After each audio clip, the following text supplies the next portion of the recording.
الحمد لله نحمده ونستعينه ونستغفره ونؤمن به ونتوكل عليه ونعوذ بالله من شرور أنفسنا ومن سيئات أعمالنا من يهده الله فلا مضل له ومن يضلله فلا هادي له ونشهد أن لا إله إلا الله ونشهد أن سيدنا حبيبنا شفيعنا مولانا صلى الله عليه وسلم أما بعد فأعوذ بالله من الشيطان الرجيم بسم الله الرحمن الرحيم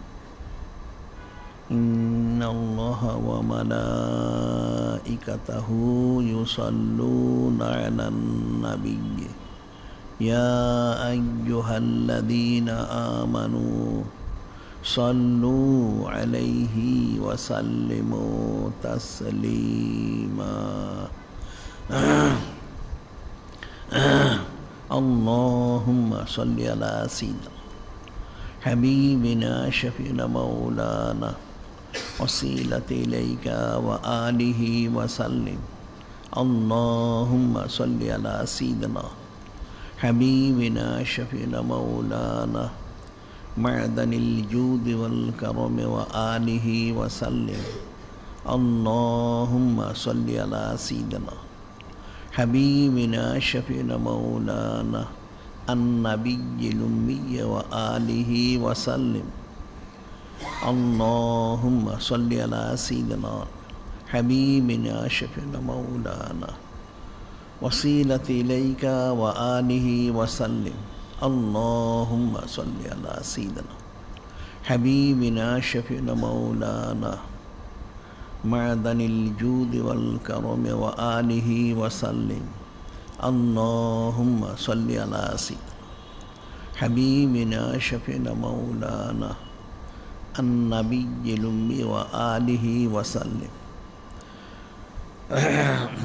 خطبة اليوم في خصوصية حضرت إمام الأول حضرت كرم الله وجهه عليه السلام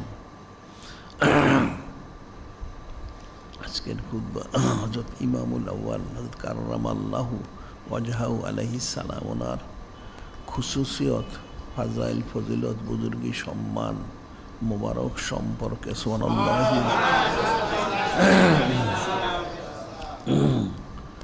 যিনি খালিক যিনি মালিক যিনি রব মহান আল্লাহ পাক তিনি মহাসম্মানিত মহাপবিত্র কিতাব কালামুল্লাহ শরীফ ওনার মধ্যে ইরশাদ মোবারক করেন কুল বিফদলিল্লাহি ওয়া বিরহমাতিহি ফাবিযালিকা ফালিয়াফরাহু ওয়া খায়রুম মিম্মা ইয়াজমাউন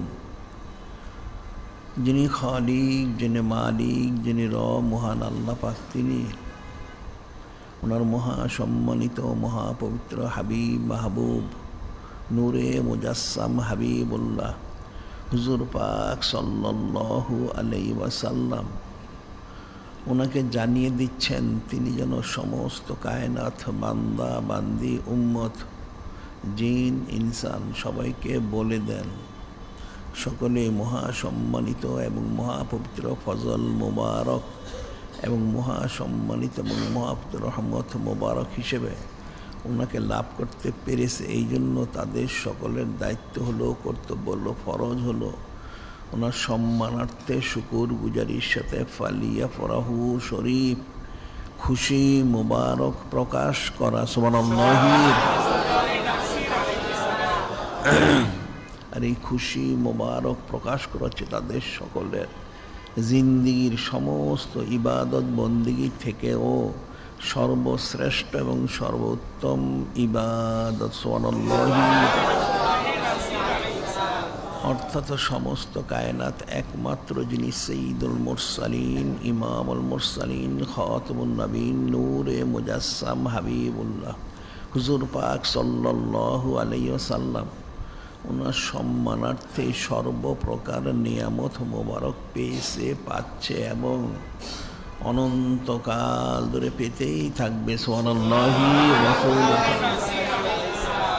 আর আমরা সরাসরি নূরে মুজাসসাম হাবিবুল্লাহ সৈয়দুল মুরসালিন ইমামুল মুরসালিন খাতামুন নবীন হুজুর পাক সাল্লাল্লাহু আলাইহি ওয়াসাল্লাম ওনাকে লাভ করতে পেরেছি। সুবহানাল্লাহি ওয়া বিহামদিহি। এবং ওনারই সম্মানার্থে, ওনারই রহমত মোবারক, ওনার সম্মানার্থে আমরা এখানে অনন্তকাল ব্যাপী মহাসম্মানিত মহাপুর সৈয়দুল আয়াত শরীফ মাহফিল জারি করা এবং এখানে এই মহাসম্মানিত মহাপুর আন্তর্জাতিক সুন্নত মোবারক প্রচার কেন্দ্র করা এবং সংশ্লিষ্ট কিতাবাদি প্রকাশ করা ইত্যাদি সার্বিক ন্যাক কাজগুলি করার আমরা সুযোগ লাভ করেছি। সুবহানাল্লাহি ওয়া বিহামদিহি। এবং একইভাবে এখানে সলাতুল জুমা আদায় করা, আলোচনা করা, শোনা ইত্যাদির সুযোগও আমরা লাভ করতে পেরেছি। সুবহানাল্লাহি ওয়া বিহামদিহি। এখন যিনি খালিক, যিনি মালিক, যিনি রব মহান আল্লাহ পাক, তিনি আমভাবেই ইরশাদ মোবারক করেন, রাদিয়াল্লাহু আনহুম রদু আন। যিনি খালিক, যিনি মালিক, যিনি রব মহান আল্লাহ, তিনি স্বয়ং নিজে হযরত সাহাবাই কিরাম রাদিয়াল্লাহু তাআলা আনহুম ওনাদের প্রতি সন্তুষ্ট হয়েছেন এবং সন্তুষ্ট প্রকাশ করেছেন। সাথে সাথে হযরত সাহাবাই কিরাম রাদিয়াল্লাহু তাআলা আনহুম ওনারাও এই মহাসম্মানিত মহাপুর সন্তুষ্টি মোবারক অর্জন করতে পেরেছেন। সুবহানাল্লাহি ওয়া বিহামদিহি। সেটাই হাদিসে বলছে, হুব্বুস সাহাবাতে ঈমানুন বুগযুম কুফরুন। হযরত সাহাবাই কিরাম রাদিয়াল্লাহু তাআলা আনহুম ওনাদের মহব্বত মোবারক আমভাবেই ঈমান ওনার অন্তর্ভুক্ত। সুবহানাল্লাহি ওয়া বিহামদিহি। আর ওনাদের প্রতি বিদ্বেষ পোষণ করা হচ্ছে কাট্টা কুফরির অন্তর্ভুক্ত। নাউযুবিল্লাহ। হযরত ইমামুল আউয়াল হযরত কাররামাল্লাহু ওয়াজহাহু আলাইহিস সালাম, ওনার যে খুসুসিয়ত বৈশিষ্ট্য, ওনার যে সাওনে উমরি মুবারক, এই বিষয়গুলি প্রত্যেক উম্মতের জন্য জানাটা ফরজে আইন। সাধারণ বলা হচ্ছে ওনার যে খুসুসিয়ত, উনি প্রথমত হচ্ছেন নূরে মুজাসসাম হাবিবুল্লাহ সৈয়দুল মুরসালিন ইমামুল মুরসালিন খাতামুন নবীন হুজুর পাক সাল্লাল্লাহু আলাইহি ওয়াসাল্লাম ওনার চাচাতো ভাই হন। সুবহানাল্লাহি ওয়া বিহামদিহি। এর বলছেন তিনি বিশিষ্ট একজন সাহাবী রাদিয়াল্লাহু তাআলা আনহু। সুবহানাল্লাহ। এরপরে বলা হচ্ছে তিনি হচ্ছেন সাবিকুনাল আউয়ালুন, অর্থাৎ প্রথম, অর্থাৎ বালকদের মধ্যে তিনি সর্বপ্রথম দিন ইসলাম উনি গ্রহণ করেছেন এবং ঈমান প্রকাশ করেছেন। সুবহানাল্লাহ। তিনি একজন মুহাজির সাহাবী রাদিয়াল্লাহু তাআলা আনহু। বলা হচ্ছে তিনি হচ্ছেন আশারায়ে মুবাশশার, অর্থাৎ 10 জন সুসংবাদপ্রাপ্ত সাহাবী রাদিয়াল্লাহু তাআলা আনহুম ওনাদের মধ্যে তিনি একজন। সুবহানাল্লাহ। বলা হচ্ছে খোলাফায়ে রাশিদিন আলাইহিমুস সালাম, আমভাবে মানুষ বলে 4 জন, আসলে 5 জন, হযরত ইমামুস সানি আলাইহিস সালাম ওনাকে সহ, ওনাদের তিনি একজন এই খোলাফায়ে রাশিদিন আলাইহিস সালাম ওনাদের অন্তর্ভুক্ত। সুবহানাল্লাহ। সাল্লাল্লাহু আলাইহি ওয়াসাল্লাম। এরপর বলা হচ্ছে তিনি সমস্ত পৃথিবীর সবচেয়ে বড় শক্তিশালী একজন পালোয়ান। সুবহানাল্লাহ। অর্থাৎ একজন যোদ্ধা, শক্তিশালী যোদ্ধা। এরপর বলা হচ্ছে তিনি হচ্ছেন হযরত আহলু বাইত শরীফ আলাইহিম সালামের প্রথম ইমাম। সুবহানাল্লাহ। এরপর বলা হচ্ছে ওনার আরো খুসুসিয়ত, সেটা হলো তিনি সাইয়্যিদুন নিসা আর নূরুর রবিয়া আলাইহিস সালাম ওনার সম্মানিত খেদমত মর করার তিনি তৌফিক লাভ করেছেন। সুবহানাল্লাহ সাল্লাল্লাহু আলাইহি ওয়াসাল্লাম। আবার এরপর দ্বিতীয়ত যিনি সাইদুন নিসা নুরুল উলা আলাইহিস সালাম, ওনার আওলাদ, ওনারা একজনের তিনি খেদমত করার সুযোগ লাভ করেছেন। সুবহানাল্লাহ সাল্লাল্লাহু আলাইহি ওয়াসাল্লাম। ওনার অনেক খুশিয়ত বৈশিষ্ট্য। এখন ওনার মহাসম্মানিত নাম্বার হচ্ছেন হজরত আলী আলাইহিস সালাম। আরেকটা নাম্বার তিনি মশহুর ছিলেন হজরত আবদুল্লাহ আলাইহিস সালাম। ওনার কুনিয়াত মোবারক প্রথম হচ্ছেন হজরত আবুল হাসান আলাইহিস সালাম, দ্বিতীয় হচ্ছেন আবু তোরাব আলাইহিস সালাম। ওনার কুনিয়াত মোবারক। আবার লকব মোবারক তো অসংখ্য অগণিত, যেটা আমরা ওনাদের শান মোবারকে বলে থাকি। ওনার শুধু যিনি খালিক, যিনি মালিক, যিনি রব, মহান আল্লাহ তিনি, এবং মহাসম্মানিত মোহাম্মদ হজরত নূরে মুজাসসাম হাবিবুল্লাহ সঈদুল মুরসালিন ইমামুল মুরসালিন খাতামুন নবীন হুজুর পাক সাল্লাল্লাহু আলাইহি ওয়াসাল্লাম তিনি, অর্থাৎ ওনারা ছাড়া, ওনারা নন, এছাড়া সমস্ত লকবের অনধিকারী। সুবহানাল্লাহ সাল্লাল্লাহু আলাইহি ওয়াসাল্লাম। বিশিষ্ট মশহুর কতগুলি লকব রয়েছেন ওনার, তার মধ্যে একটা হচ্ছেন ওনার লকব আসাদুল্লাহ, আসাদুর রাসূলিল্লাহ সাল্লাল্লাহু আলাইহি ওয়াসাল্লাম। এখন এটার অর্থ সাধারণভাবে আসাদ অর্থ হল সিংহ, অর্থাৎ উনি অত্যন্ত শক্তিশালী। আরেকটা হচ্ছে ওনার লকব হায়দার, একই অর্থ শব্দগত দিক থেকে সিংহ, বাঘ ইত্যাদি। আসল অর্থ হচ্ছেন তিনি অত্যন্ত শক্তিশালী। সুবহানাল্লাহ সাল্লাল্লাহু আলাইহি ওয়াসাল্লাম। এরপর বলা হচ্ছে মুরতাদা। মুরতাজা মানুষ বলে, মুরতজা বলে, মুরতাদা অর্থাৎ এটার একাধিক অর্থ। একটা হচ্ছেন উনি মনোনীত এবং সন্তুষ্টি প্রাপ্ত। সুবহানাল্লাহ সাল্লাল্লাহু আলাইহি ওয়াসাল্লাম। আর আরেকটা হচ্ছে ওনার কাররামাল্লাহু ওয়াজহাহু আলাইহিস সালাম। কাররামাল্লাহু ওয়াজহাহু আলাইহিস সালাম এর অর্থ হচ্ছেন আল্লাহ ওনার নুরুর রহমত চেহারাকে উজ্জ্বল করুন, নুরানি করুন, সৌন্দর্যমণ্ডিত করুন। সুবহানাল্লাহ সাল্লাল্লাহু আলাইহি ওয়াসাল্লাম। এটার পিছনে একটা কারণ আছে, সেটা হলো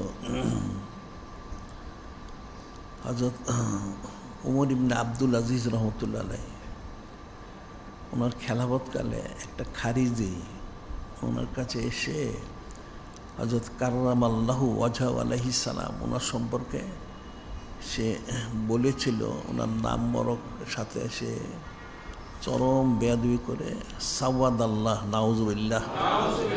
সাওয়াদ অর্থ হইল কলুষিত করা, নাউজুবিল্লাহ। তখন হযরত ওমর ইবনে আব্দুল আজিজ রহমতুল্লাহ তাকে শাসন করলেন, বললেন তুমি বলো কাররামাল্লাহু ওয়াজহাহু আলাইহিস সালাম, যে যিনি খালিক, যিনি মালিক, রব, তিনি ওনাকে নুরুর রহমত চেহারাকে উনি উজ্জ্বল করুন, সৌন্দর্যমণ্ডিত করুন। সুবহানাল্লাহ সাল্লাল্লাহু আলাইহি ওয়াসাল্লাম। এটা ওনার লকব মোবারক। এখন ওনার পিতা যিনি ছিলেন খাজা আবু তালিব, ওনার পিতা ছিলেন ইবনে আব্দুল মুত্তালিব ইবনে হাশিম। ওনার মহাসম্মানিত মাতা যিনি ছিলেন হযরত, ওনার নাম হল হযরত ফাতেমা বিনতে আসাদ ইবনে হিশাম। উনি আবার নূরে মুজাসসাম হাবিবুল্লাহ হুজুর পাক সাল্লাল্লাহু আলাইহি ওয়াসাল্লাম উম্মি বাদমিয়া সানি আলাইহিস সালাম, অর্থাৎ নূরে মুজাসসাম হাবিবুল্লাহ হুজুর পাক সাল্লাল্লাহু আলাইহি ওয়াসাল্লাম তিনি দুইজন বিশিষ্ট ব্যক্তিত্ব, যেন ওনার অনেক খেদমত আঞ্জাম দিয়েছেন। একজনকে উনি লকব দিয়েছেন উম্মি বাদম্মি আল উলা, অর্থাৎ নূরে মুজাসসাম হাবিবুল্লাহ হুজুর পাক সাল্লাল্লাহু আলাইহি ওয়াসাল্লাম মহাসম্মানিত মুহতারাম আম্মা আলাইহাস সালাম, ওনার পরে উনি মাতা ওনার একজন উলা, এর ভিতরে আরেকজন সানিয়া। সানিয়া হচ্ছেন হযরত ইমামুল্লাহ হযরত কাররামাল্লাহু ওয়াজহাহু আলাইহিস সালাম, ওনার মহাসম্মানিত মাতা, ওনার লকব মোবারক। সুবহানাল্লাহি সাল্লাল্লাহু আলাইহি ওয়াসাল্লাম। আর বংশগত মশহুর উনি কুরাইশ বংশের হাশেমি শাখা, যে পৃথিবীর সবচেয়ে শ্রেষ্ঠ বংশ নসল হচ্ছেন হাশেমি শাখা। সুবহানাল্লাহ, সাল্লাল্লাহু ওনার বংশগত পরিচয়। এরপরে উনি বিলাদত শরীফ অর্থাৎ দুনিয়ায় তাসেও এনেছেন নূরে মুজাসসাম হাবিবুল্লাহ হুজুর পাক সাল্লাল্লাহু আলাইহি ওয়াসাল্লাম রেসালাত মোবারক প্রকাশ করার প্রায় 10 বছর পূর্বে, রেসালাত প্রকাশ করার 10 বছর পূর্বে বাট তিনি ইমান ইসলাম গ্রহণ করেছেন। সাথে সাথেই ওনার বয়স প্রায় 10 বছর। বালকদের মধ্যে তিনি সর্বপ্রথম ইমান গ্রহণ করেছেন। সুবহানাল্লাহ, সাল্লাল্লাহু আলাইহি ওয়াসাল্লাম। এরপরে ওনার নিজবতে আজিম শরীফ যা সম্পন্ন করা হয়েছে সেটা হচ্ছে হিজরি শরীফের, দ্বিতীয় হিজরি শরীফের দোসরা জিলস শরীফে ওনার নিজ আসিম শরীফ সম্পন্ন করা হয়েছে। এরপরে উনি খেলাফত মোবারক গ্রহণ করেছেন। খেলাফত মোবারক সেটা হচ্ছে 35 হিজরি শরীফে, 35 হিজরি শরীফে 25শে জিলহজ শরীফ ইয়মুল জুমা তিনি ওনার খেলাফত মোবারক গ্রহণ করেছেন। সুবহানাল্লাহ, সাল্লাল্লাহু আলাইহি ওয়াসাল্লাম। আর তিনি এই খেলাফত মোবারক পরিচালনা করেছেন 4 বছর 8 মাস 23 দিন। 4 বছর 8 মাস 23 দিন। আর তিনি বেসালি শানুর প্রকাশ করেছেন, সেটা হলো 40 হিজরিতে 17ই রমাদান শরীফ ইয়মুস সাbt। আর ওনার দুনিয়াবী দৃষ্টিতে বয়স মোবারক প্রায় কাছাকাছি 63 বছর, কিছু কম 63 বছর। আবার ওনার যারা হযরত আলিয়া আলাইহিন্নাস সালাম ছিলেন, ওনারা প্রথমত হযরত সাইয়্যিদুন নিসা নূরুর রবে আলাইহিস সালাম, এরপরে হচ্ছেন যিনি হযরত উমামা আলাইহিস সালাম। এছাড়া মোট তিনি সব মিলে ওনার জন বাদ দিয়ে আর 6 জন, মোট 8 জন ওনার মহাসম্মানিত হযরত আলিয়া আলাইহিন্নাস সালাম ওনারা ছিলেন। সুবহানাল্লাহ, সাল্লাল্লাহু আলাইহি ওয়াসাল্লাম। তবে একসাথে 4 জনের বেশি কখনোই ছিলেন না, একসাথে 4 জনের বেশি ছিলেন না। আর ওনার আলাউলাদ আলাইহিস ছিলেন 20 জন আপনার তার ছেলে সন্তান, আর 18 জন বানাত অর্থাৎ মেয়ে সন্তান ছিলেন। আর ওনার ভাই এবং বোন, ওনারা 4 জন ছিলেন ভাই, 3 জন ছিলেন বোন। ওনার মানে সংক্ষিপ্তভাবে ওনার এই সানি উমরে মোবারক। আর এখানে আরেকটা বিষয়, সেটা হলো যে খাজা আবু তলিব উনি নূরে মুজাসসাম হাবিবুল্লাহ হুজুর তাশরিফ আনলেন, তখন সে খুশি প্রকাশ করেছিল। খুশি প্রকাশ করে খেদমত আঞ্জাম দেওয়ার জন্য হযরত সুহাইবা আলাইহিস সালামকে মুক্ত করেছিল এবং আরও আনুষঙ্গিক যা কাজ সেটা সে করেছিল শুধু বেলাদত শরীফের সময়। যদিও পরবর্তী সময় সে তাজিম তাকরিম করেছে রেসালাত মোবারক প্রকাশ হওয়ার পূর্বন্ত। এই জন্য সে জাহান্নামী হওয়ার পরেও সপ্তাহে 1 দিন সে আযাব থেকে সে মাহফুজ থাকে, যেটা অনেক হাদিস শরীফ আছে। একটা হাদিস শরীফে নূরে মুজাসসাম হাবিবুল্লাহ হুজুর পাক সাল্লাল্লাহু আলাইহি ওয়াসাল্লাম ইরশাদ করেন, রাআইতু আবা লাহাবিন ফিন্নার ইয়াসিহু আল আতাশ ফাইসকা বিনাল মা ফি নুকরে ইবহামিহি ফাকুলতু বিমা হাযা ফাকালা বিইতকা হযরত সুহাইবা আলাইহিস সালাম লিআন্নাহা আরদাতকা। এখানে নূরে মুজাসসাম হাবিবুল্লাহ হুজুর পাক সাল্লাল্লাহু আলাইহি সাল্লাম তিনি উম্মতকে জানানোর জন্য, তিনি তো সবসময় দেখেন যে আবু লাহবকে জাহান্নামে দেখা গেল সে কঠিন আযাবে গ্রেপ্তার, সে পানি পিপাসা করতেছে। তাকে পানি দেওয়া হচ্ছিল ফির নোকরি ভামিহি, অর্থাৎ বৃদ্ধ আঙ্গুল এবং তর্জনী আঙ্গুল, এই দুই আঙ্গুলের মাঝ দিয়ে এরকম করে ফাঁকা হয়, এটা সে চুষে চুষে পানি পান করতেছে। অ্যান্ড কতটুকু পানি যে সেটা মুখতালিফ, কে বলছে সামান্য পানি, কেউ বলছে ধারাবাহিক পানি আসতো। তো ইসলাম আজিম শরীফে এই পানিটা পান করার কারণে তার 1 সপ্তাহ আযাব তার শরীর থেকে দূর হয়ে যেত। সুবহানাল্লাহ সাল্লাল্লাহু আলাইহি ওয়াসাল্লাম। এখন সে এই নুরুত তাসলিম বর্গের সময় খুশি প্রকাশ করার কারণে জাহান্নামী হওয়ার পরেও এই ফজিলটা সে লাভ করতেছে। তাহলে হযরত আবু তালিব, খাজা আবু তালিব, তিনি একাধারে 42 বছর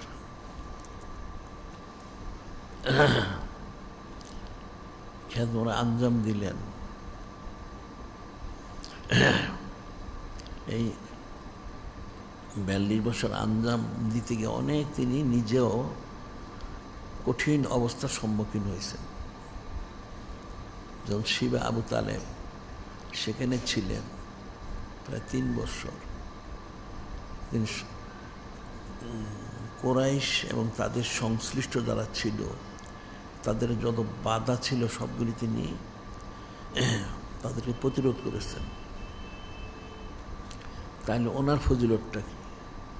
এটাই খাজাগানে চিশতি যারা, খাজা ওসমান হারুন রহমতুল্লাহ, খাজা সাহেব রহমতুল্লাহ নাই, বা ওনার যারা খলিফা হযরত বখতিয়ার কাকি রহমতুল্লাহ নাই, বা বাবা ফরিদ মুসলিম গঞ্জ, ওনাদের থেকে বর্ণিত রয়ে গেছে যেটা, সেটা হলো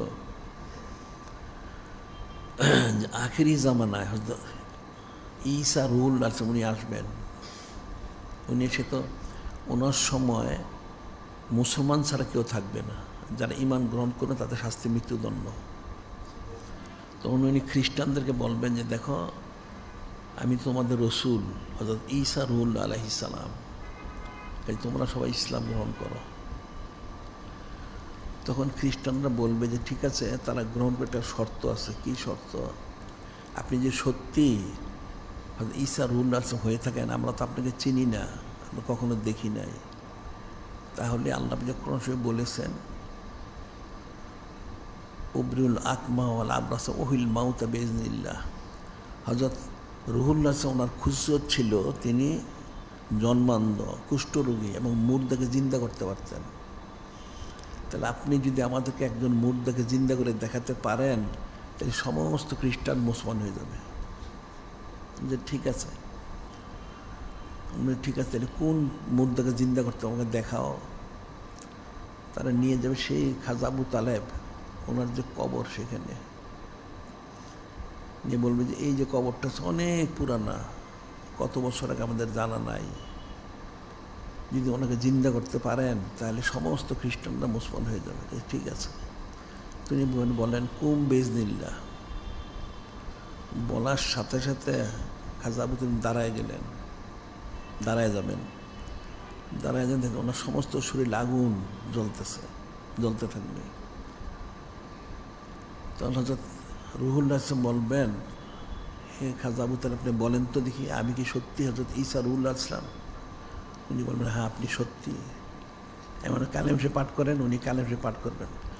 যখন কালেম সে পাঠ করবেন, লা ইলাহা ইল্লাল্লাহু মুহাম্মাদুর রাসূলুল্লাহ সাল্লাল্লাহু আলাইহি সাল্লাম, সাথে ওনার সমস্ত শরীরে আগুনগুলি জোরে পড়ে যাবে। সুবহানাল্লাহ সাল্লাল্লাহু আলাইহি সাল্লাম সম্পূর্ণ সুস্থ হবেন। তখন হযরত ঈসা রুহুল্লাহ জিজ্ঞেস করবেন, আপনি কি আবার কবরে যেতে চান নাকি জমিনে আসতে চান? উনি বলবেন যে আমি জমিনে আসতে চাই, আপনার সাথে আমি দিন ইসলাম ওনার খেদমত করব। সত্যি উনি উঠে আসবেন, এসে ওনার সাথে থাকবেন, এরপর ইমানের সাথে ইন্তেকাল করবেন। সুবহানাল্লাহ সাল্লাল্লাহু আলাইহি ওয়াসাল্লাম। এটা ওনার 42 বছর খেদমতের বদলা। উনি পরবর্তী ইমানের চিন্তা করেন, অনন্তকাল উনি জান্নাতে থাকবেন। সুবহানাল্লাহ সাল্লাল্লাহু আলাইহি ওয়াসাল্লাম। কিন্তু আবুল হাব তো অনন্তকাল জাহান্নামেই থাকবে, হয়তো সপ্তাহে একদিন সে সুযোগ পাবে। হযরত খাজা আবু তালেব উনি এই 42 বছর 2 মাস যে খেদমত আঞ্জাম মোবারক দিয়েছেন, সেই জন্য ওনার এই সাময়িক একটা কষ্ট, এরপরে তিনি অনন্তকালের জন্য জান্নাতে থাকবেন। সুবহানাল্লাহ সাল্লাল্লাহু আলাইহি ওয়াসাল্লাম। এখন হযরত ইমামুল আউয়াল আলাইহিস সালাম ওনার খুশিয়ত, বৈশিষ্ট্য, ফজিলত আরেকটা হচ্ছে তিনি কিন্তু ছোটবেলা থেকেই নূরে মুজাসসাম হাবিবুল্লাহ হুজুর পাক সাল্লাল্লাহু আলাইহি ওনার খেদমত মোবারকে ছিলেন। এমনি স্বাভাবিকভাবে ওনার সুরত মোবারক, রং মোবারক অত্যন্ত উজ্জ্বল ছিল, আর সুস্বাস্থ্যের অধিকারী, আর অনেক বড় শক্তিশালী। জীবন হচ্ছে ওনার জামানায় কেন সর্বকালের জন্য উনি সবচেয়ে শক্তিশালী ব্যক্তিত্ব, সুবহানাল্লাহ সাল্লাল্লাহু আলাইহি ওয়াসাল্লাম। আর ওনার চাল চলন, কথাবার্তা, আচার আচরণ ইত্যাদি যা কিছু ছিল প্রত্যেকটা ছিল অত্যন্ত আকর্ষণীয়। তো ওনার সৌরমর কেউ গেলে সে ওনার প্রতি সে মহব্বতে আকৃষ্ট হয়ে যেত, সুবহানাল্লাহ সাল্লাল্লাহু আলাইহি ওয়াসাল্লাম। এখন ওনার যিনি খলিক, যিনি মালিক, যিনি আল্লাহ নির্দেশন করেন, কুল লা আসআলুকুম আলাইহি আজরান ইল্লাল মাওয়াদ্দাতা ফিল কুরবা ওয়া মান ইয়াকতারিফ হাসানাতান নাজিদ লাহু ফিহা হুসনা ইন্নাল্লাহা গাফুরুন শাকুর। যিনি খলিক, যিনি মালিক, যিনি রহমান, তিনি নির্দেশন করেন, হে আমার হাবিব, মাহবুব, নূরে মুজাসসাম হাবিবুল্লাহ হুজুর পাক সাল্লাল্লাহু আলাইহি ওয়াসাল্লাম, আপনি সমস্ত সৃষ্টিকে বলে দেন যে তোমাদের কাছে কোনো বিনিময় চাওয়া হচ্ছে না, আর চাওয়াটা কখনোই স্বাভাবিক না, আর তোমরা দিতেও পারবে না, দেওয়ার নিয়ত করলে কুফরি হবে। তবে তোমাদের যেহেতু কামিল হাসিল করতে হবে, সেই জন্য তোমরা কী করবে, ইল্লাল মাওয়াদ্দাতা ফিল কুরবা, আমার যারা কুরবতপ্রাপ্ত হজরত আহলু বাইত শরীফ আলাইহিমুসসালাম আছেন, ওনাদের মহব্বত মরক তোমরা হাসিল করো, সুবহানাল্লাহ সাল্লাল্লাহু আলাইহি ওয়াসাল্লাম। এর মাধ্যম দিয়ে তোমরা কামিল হাসিল করবে। এটা বলেছে মাইয়াকাতারিফ হাসানাতান, মাইয়াকাতারিফ হাসানাতান, যে নেকি কামাই করলো, কোন নেকি, হজরত আহলু বাইত শরীফ আলাইহিমুসসালাম ওনাদের মহব্বত মোবারক যারা হাসিল করতে পারলো, তাদের কথাই বলা হচ্ছে মাইয়াকাতারিফ হাসান নাজিদ লাহু ফিহা হুসনা, যিনি খলিক, যিনি মালিক, রব মহল্লা, তিনি শুনবেন তাদের নেকিগুলি আমি দ্বিগুণ বহুগুণে বৃদ্ধি করে দিব, সুবহানাল্লাহ সাল্লাল্লাহু আলাইহি ওয়াসাল্লাম। ইন্নাল্লাহ গাফুরুন শাকুর, নিশ্চয় যিনি খলিক, যিনি মালিক, রব মহল্লা, তিনি ওই ব্যক্তির, যে ব্যক্তি হজরত আহলু বাইত শরীফ আলাইহিম মহব্বত হাসিল করবে, তার নেকিগুলি যেমন দ্বিগুণ বহুগুণ বৃদ্ধি করে দিবেন, তার গুনাহ খাতাগুলিও ক্ষমা করে দিবেন, সুবহানাল্লাহ। এবং শাকুর, এবং যিনি খলিক, যিনি মালিক, রব মহলক, তিনি কারো শুকুর গুজারি করেন না, তবে এখানে শাকুর শব্দ তার মর্যাদা বৃদ্ধি করে দিবেন, সুবহানাল্লাহ সাল্লাল্লাহু আলাইহি ওয়াসাল্লাম। আর হজরত আহলু বাইত শরীফ মহব্বত যেটা, সেটাই বলা হচ্ছে। হজরত ইমামুল আউয়াল ইসলাম আর রাসূলুল্লাহ সাল্লাল্লাহু আলাইহি ওয়াসাল্লাম কালা লি ইয়া হজরত আলিউন আলাইহিস সালাম আসাসুল ইসলাম, আসাসুল ইসলাম হুব্বি ও হুব্বু আহলি বাইতি। হজরত ইমামুল আউয়াল আলাইহিস সালাম তিনি নিজে বর্ণনা করেন, একদিন নূরে মুজাসসাম হাবিবুল্লাহ হুজুর পাক সাল্লাল্লাহু আলাইহি ওয়াসাল্লাম তিনি আমাকে বললেন ডেকে, হজরত ইমামুল আউয়াল আলাইহিস সালাম, আপনি জেনে রাখুন আসাসুল ইসলাম, দিন ইসলাম ওনার মূল ভিত্তিটা কি, দিন ইসলাম ওনার মূল ভিত্তিটা কি, সেটা হচ্ছে হুব্বি হুব্বু আহলে বাইতি, যে আমার মোহাম্মদ অর্থাৎ নূরে মুজাসসাম হাবিবুল্লাহ হুজুর পাক সাল্লাল্লাহু আলাইহি ওয়াসাল্লাম, ওনার মোহব্বত মুবারক এবং ওনার মহাসম্মানিত মহব্বত হজরত আহলু বাইত শরীফ আলাইহিম ওনাদের মোহব্বত মুবারক, সুবহানাল্লাহি সাল্লাল্লাহু আলাইহি ওয়াসাল্লাম। আর সেই জন্যই বলা হচ্ছে হযরত ইবনে আব্বাসিন রাদিয়াল্লাহু তাআলা আনহু ক্বালা রাসূলুল্লাহ সাল্লাল্লাহু আলাইহি সাল্লাম আহিবুল্লাহ লিমা ইয়াগযু মিন নি'মাতিন আহিবুনি লিহুব্বিল্লাহ আহিবু আহলে বাইতি লিহুব্বি। এখানে হযরত ইবনে আব্বাস রাদিয়াল্লাহু আনহু বর্ণিত হাদিস শরীফে 3 প্রকার মহব্বতকে ফরজ করে দেওয়া হয়েছে। তোমরা যিনি খালিক, যিনি মালিক, রব মহল্লা, ওনাকে মহব্বত করো। কেন মহব্বত করবে, এর তো অসংখ্য অগণিত কারণ, তার একটা বোঝার জন্য সহজ, তিনি তোমাদের সমস্ত যা কিছু প্রয়োজন খাওয়া পড়া সহ তোমাদের হায়াত মৌত সব তিনি তোমাদেরকে দান করেছেন, এই জন্য ওনাকে মহব্বত করো। সুবহানাল্লাহ সাল্লাল্লাহু আলাইহি ওয়াসাল্লাম। এরপর বলে দিচ্ছেন, তোমরা যিনি খলিক, যিনি মালিক, রহমান, ওনাকে তো সরাসরি মহব্বত করতে পারবে না, তাহলে তোমরা আমাকে অর্থাৎ নূরে মুজাসসাম হাবিবুল্লাহ হুজুর পাক সাল্লাল্লাহু আলাইহি ওনাকে মহব্বত করো, যিনি খলিক, যিনি মালিক, রহমান, ওনার মহব্বত হাসিলের লক্ষ্যে। সুবহানাল্লাহি রাসূলুল্লাহ সাল্লাল্লাহু আলাইহি ওয়াসাল্লাম। এরপর বলতেছেন যে সরাসরি তো মানুষ নূরে মুজাসসাম হাবিবুল্লাহ হুজুর পাক সাল্লাল্লাহু আলাইহি ওয়াসাল্লাম মহব্বত ওনার অর্জন করতে পারবে না। তাহলে কী করতে হবে? হযরত আহলু বাইত শরীফ আলাইহিমুস সালাম ওনাদের মহব্বত অর্জন করা, সেই মহব্বত মাধ্যম দিয়ে তোমরা নূরে মুজাসসাম হাবিবুল্লাহ হুজুর পাক সাল্লাল্লাহু আলাইহি ওনার মহব্বত অর্জন করতে পারবে। সুবহানাল্লাহ সাল্লাল্লাহু আলাইহি ওয়াসাল্লাম। তাহলে প্রথমত হযরত আহলু বাইত শরীফ আলাইহিমুস ওনাদেরকে মহব্বত করতে হবে, ওনাদের মাধ্যম দিয়ে নূরে মুজাসসাম হাবিবুল্লাহ হুজুর পাক সাল্লাল্লাহু আলাইহি ওনাকে মহব্বত করতে হবে। এরপরে ওনার মাধ্যম দিয়ে যিনি খলিক, যিনি মালিক, রহমান পাক, ওনার মহব্বত ওনার অর্জন করতে হবে। সুবহানাল্লাহ সাল্লাল্লাহু আলাইহি ওয়াসাল্লাম।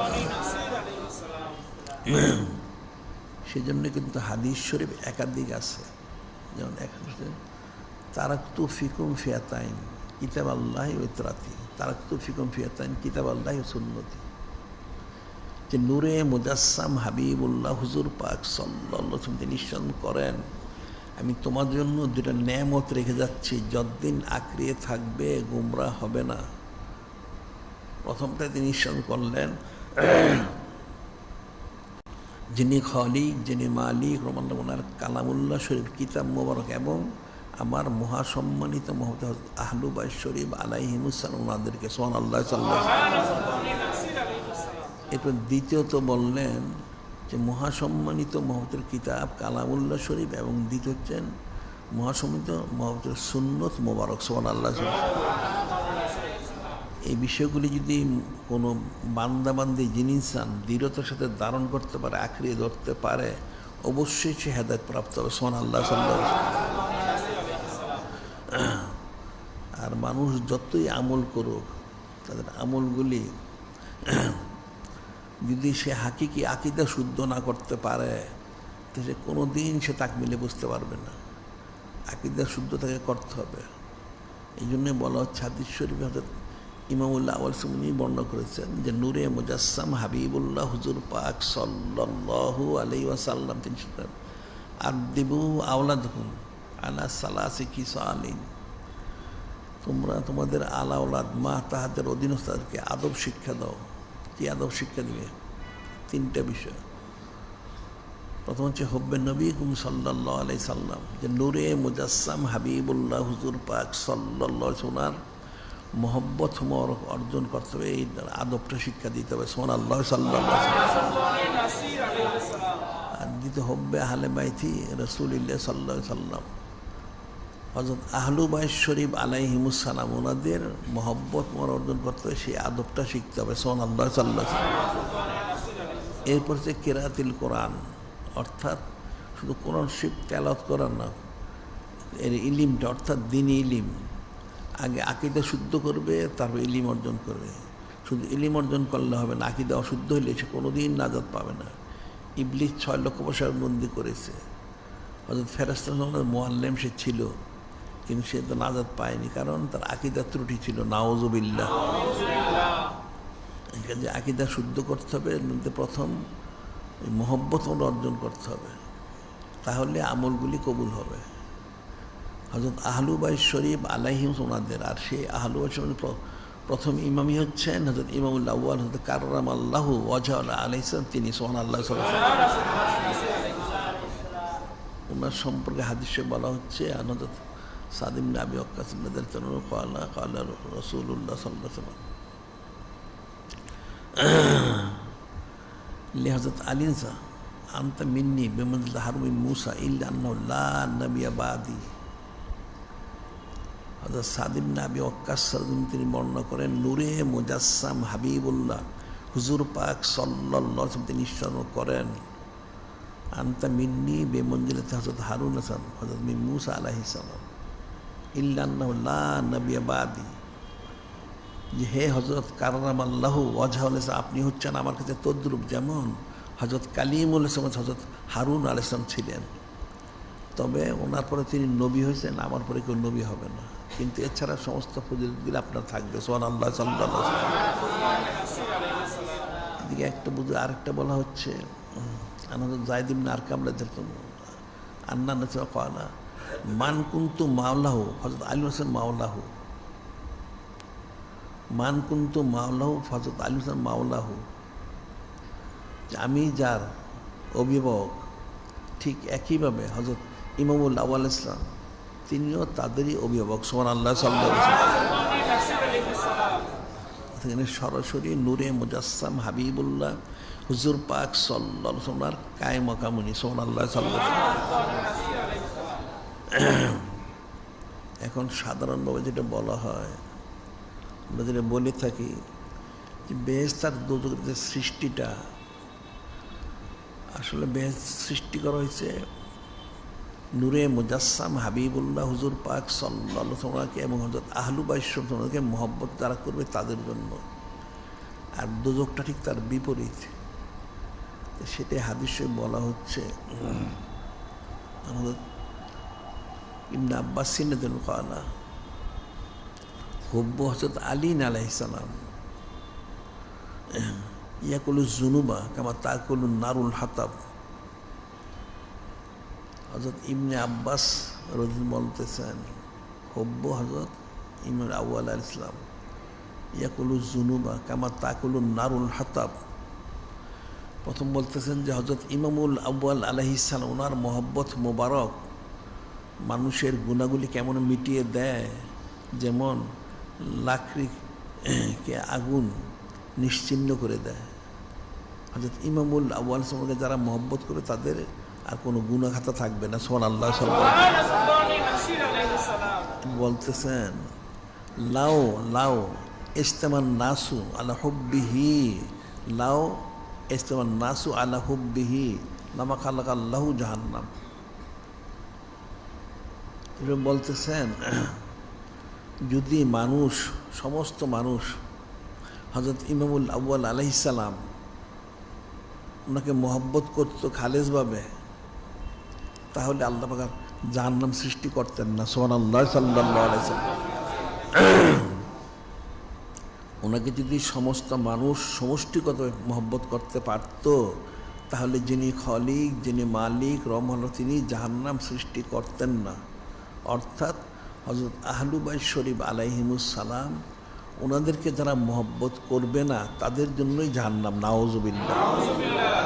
আর যারা মহব্বত করতে পারবে তাদের জন্য হচ্ছে জান্নাত। সুবহানাল্লাহ, সাল্লাল্লাহু আলাইহি ওয়াসাল্লাম।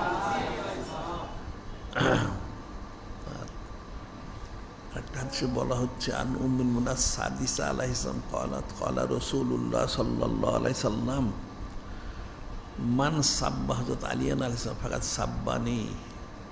এর অর্থ হচ্ছে উম্মুল মুমিনিন আস-সাদিসা আলাইহিস সালাম তিনি বর্ণনা করতেছেন যে নূরে মুজাসসাম হাবিবুল্লাহ হুজুর পাক সাল্লাল্লাহু আলাইহি ওয়াসাল্লাম তিনি ইরশাদ করেন, যারা হযরত ইমামুল আউয়াল হযরত কাররামাল্লাহু ওয়াজহাহু আলাইহিস সালাম ওনাকে যারা দোষারোপ করলো তারা যেন আমাকেই দোষারোপ করলো। নাউজুবিল্লাহ। বিষয়টা কিন্তু অনেক কঠিন সূক্ষ্ম বিষয়। ওনার মহব্বতটা হচ্ছে ইমানের অঙ্গ, এবং ওনার কিছু খুশুসিয়ত আর বলা হচ্ছে, সেটা হলো একদিন নূরে মুজাসসাম হাবিবুল্লাহ হুজুর পাক সাল্লাল্লাহু আলাইহি ওয়াসাল্লাম করলেন ক্বালা রাসূলুল্লাহ সাল্লাল্লাহু আলাইহি ওয়াসাল্লাম মান আরাদা ইয়ানজুরা ইলা হযরত আদম আলাইহিস সালাম ফি আমালিহি ওয়া ইলা হযরত নূহ আলাইহিস সালাম ফি ফাহমিহি ওয়া ইলা হযরত ইব্রাহিম আলাইহিস সালাম ফি হিলমিহি ওয়া ইলা হযরত মূসা আলাইহিস সালাম ফি জুহদিহি ওয়া ইলা রাসূলিল্লাহি সাল্লাল্লাহু আলাইহি সাল্লাম ফি বাহাইহি ফালিয়ানজুর ইলা হযরত আলী ইবনে আবি তালিব আলাইহিস সালাম। হাদিসে বলা হচ্ছে স্বয়ং নূরে মুজাসসাম হাবিবুল্লাহ হুজুর পাক সাল্লাল্লাহু আলাইহি ওয়াসাল্লাম নির্দেশন করেন, কেউ যদি চায় মানার দায়নজুর, কেউ যদি চায় হযরত আবুল বাশার সফিউল্লাহ ওনার আমলগুলি দেখার জন্য, এরপরে হযরত নূহ আলাইহিস ওনার সমজ এটা দেখার জন্য চায় যদি কেউ, এর মধ্যে হযরত খলিলুল্লাহ ওনার সহনশীলতা যদি কেউ দেখতে চায়, এর মধ্যে হযরত কালিমুল্লাহ ওনার জোহর যেটা সংসার বিরাগী, দুনিয়াগী বিরাগী, যেটা দুনিয়া বিরাগী, এর কেউ দেখতে চায়। এরপর শেষে বললেন কেউ যদি নূরে মুজাসসাম হাবিবুল্লাহ হুজুর পাক সাল্লাল্লাহু আলাইহি ওয়াসাল্লাম যে বুলন্দি শান মোবারক কেউ যদি বুঝতে চায়, ফালিয়ানজুর ইলা হযরত ইমামুল আউয়াল আলাইহিস সালাম, তাহলে সেজন্য হযরত ইমামুল আউয়াল আলাইহিস সালাম কাররামাল্লাহু ওয়াজহাহু আলাইহিস সালাম ওনার দিকে দৃষ্টি করে, সুবহানাল্লাহ।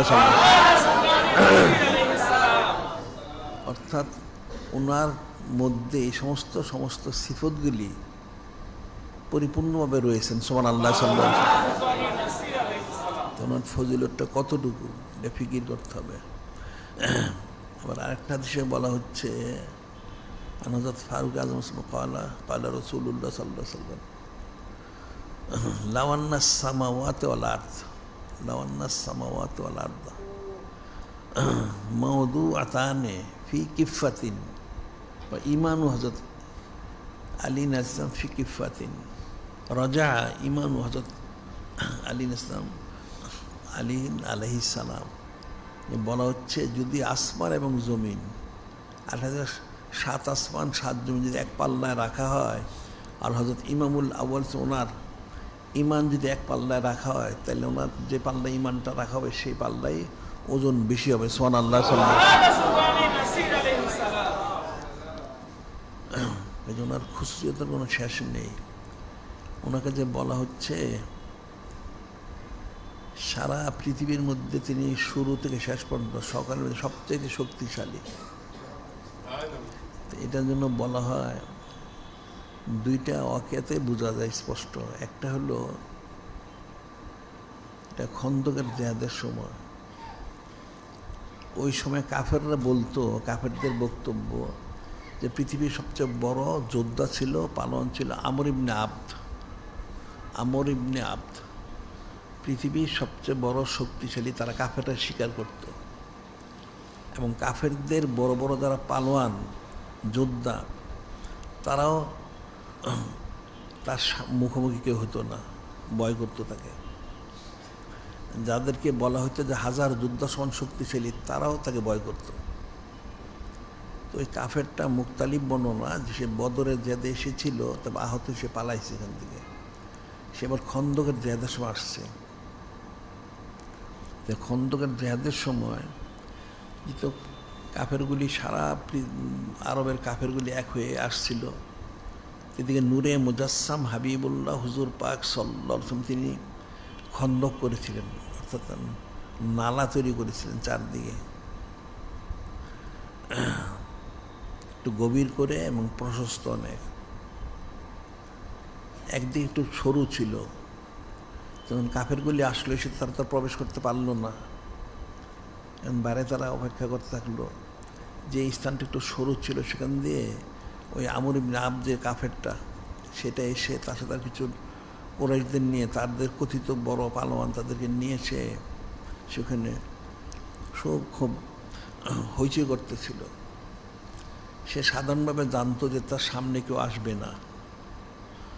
সে বলতেছিল আপনারা মুসলমানদের মধ্যে কারা বড় পালোয়ান আছেন, আসেন মল্লযুদ্ধ করেন, আর কেউ যদি বেহেশতে যেতে চান তাকে বেহেশতে পাঠায় দেয়, নাউজুবিল্লাহ।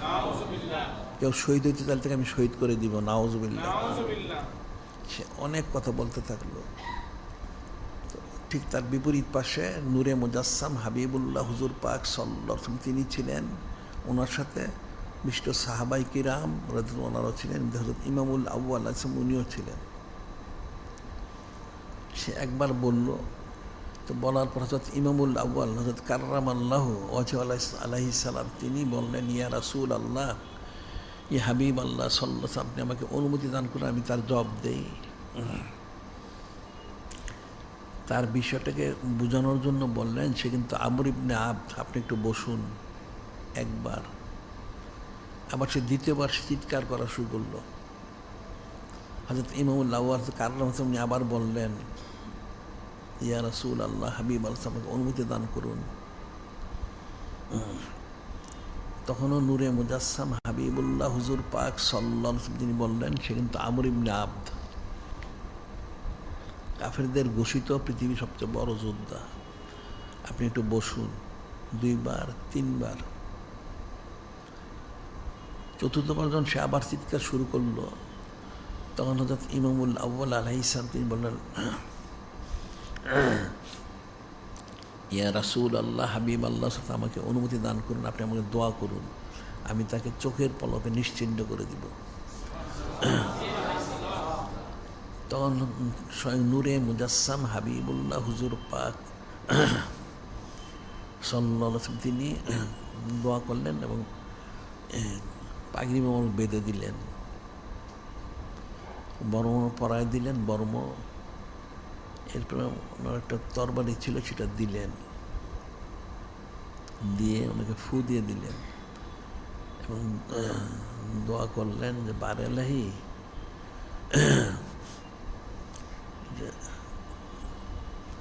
বদরের জেহাদে হযরত উবাইদা রাদিয়াল্লাহু আনহু তিনি আমাদের থেকে বিদায় নিয়েছেন, আর উহুদের জেহাদে হযরত সাইয়্যিদুশ শুহাদা হামজা আলাইহিস সালাম তিনি বিদায় নিয়েছেন।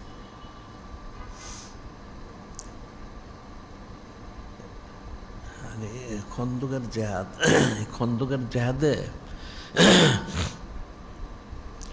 হযরত ইমামুল আউয়াল হযরত কাররামাল্লাহু আলাইহিস সালাম ওনাকে আমাদের থেকে জুদা করবেন না, এটা দোয়া করে ওনাকে ওখানে অনুমতিমূলক দান করলেন। তিনি গেলেন সেখানে। যখন সেখানে গেলেন, ওই কাফেরটা একটা বড় বাহনের মধ্যে, ঘোড়ার মধ্যে বসা ছিল। সে ওচা লম্বা ছিল, অনেক শক্তিশালী, মোটা তাজা। তার বয়স তখন 90 বৎসর। তার তরবারি অনেক বড় ছিল। সে বর্মা পরা থাকতো, একটা করে দুইটা করে বর্মা পরা থাকতো, যার জন্য তাকে কেউ আঘাত করলে কিছু হইতো না। যখন ইমামুল আউয়াল আলাইহিস সালাম তিনি যখন গেলেন, তো ওনাকে দেখে সে বলল, হে যুবক, আপনি কে এখানে আসছেন? তিনি বললেন, ওনার পরিচিত দিন, আপনি ইবনে আবি তালেব। তো ওই কাপড়টা বলল, আরে উনি তো আমার বন্ধু মানুষ ছিলেন, আপনি আমার বাতিজা, আপনি কেন আসছেন? যেহেতু তো খাজা আবু তালেব তো সারা আরবে মশহুর, উনি, ওনাকে সবাই চিনে। তা আপনি কেন আসছেন? আমি আসছি তোমার সাথে মল্লযুদ্ধ করার জন্য। অনেক কথা হচ্ছে, তার মধ্যে একটা কথা তুমি বলেছিলে, তোমাকে কেউ যদি সৎ পথের সন্ধান দেয় তুমি সেটা গ্রহণ করবে। তাহলে তুমি এক কাজ করো, তুমি ঈমান আনো, তাহলেই তো ফয়সালা হয়ে যায়। ওটা তো কাফের। সে কোনো মনে আছে খুব অট্টহাসি এসে বললো যে এই সমস্ত বেহেশত আমার দরকার নাই, নাউজুবিল্লাহ। তুমি বললেন যদি তাই না হয় তাহলে তুমি মল্লযুদ্ধ করো। তো সে বললো যে না, আমি তো আপনার রক্ত প্রবাহিত করতে চাই না। ইমামুল্লাহ বললেন, আমি তো তোমার রক্ত প্রবাহিত করতে চাই। এরকম এক কথা যদি হইতো, সে খুব উত্তেজিত হইল, হয়ে সে বলল যে কোনো পালনের জন্য এটা ঠিক না যে সে বাহনের উপরে থাকবে আর তার প্রতিদ্বন্দ্বী নিচে থাকবে। সে নিচে লাভ দিয়ে নেমে তার ঘোড়ার 4টা পা সে কেটে ফেললো। বললো ঠিক আছে, সামনাসামনি হবে। সে আসলো, তার নিয়ম ছিল সে এসে খুব তরবারি ঘুরাইতে ঘুরাইতে সে প্রতিপক্ষ যে থাকতো তার মাথায় সরাসরি আঘাত করত। তার তরবারি খুব মোটা শক্ততার কারণে যে সে যেই হোক, যত বড় ডালই হোক, ভেঙে মাথায় আঘাত করত। এক আঘাতেই সে তার প্রতিদ্বন্দ্বীকে সে ঘায়েল করত। ঠিক এখানে সেই এটাই করলো। সে হযরত ইমামুল আউয়াল খুব জোর একটা আঘাত করলো। তিনি ফিরে এলেন ওনার ডাল মুখ দিয়ে, কিন্তু দেখা গেল ডালটা টুকরা টুকরা হয়ে গেল, ওটা একদম গুঁড়ো গুঁড়ো হয়ে গেল।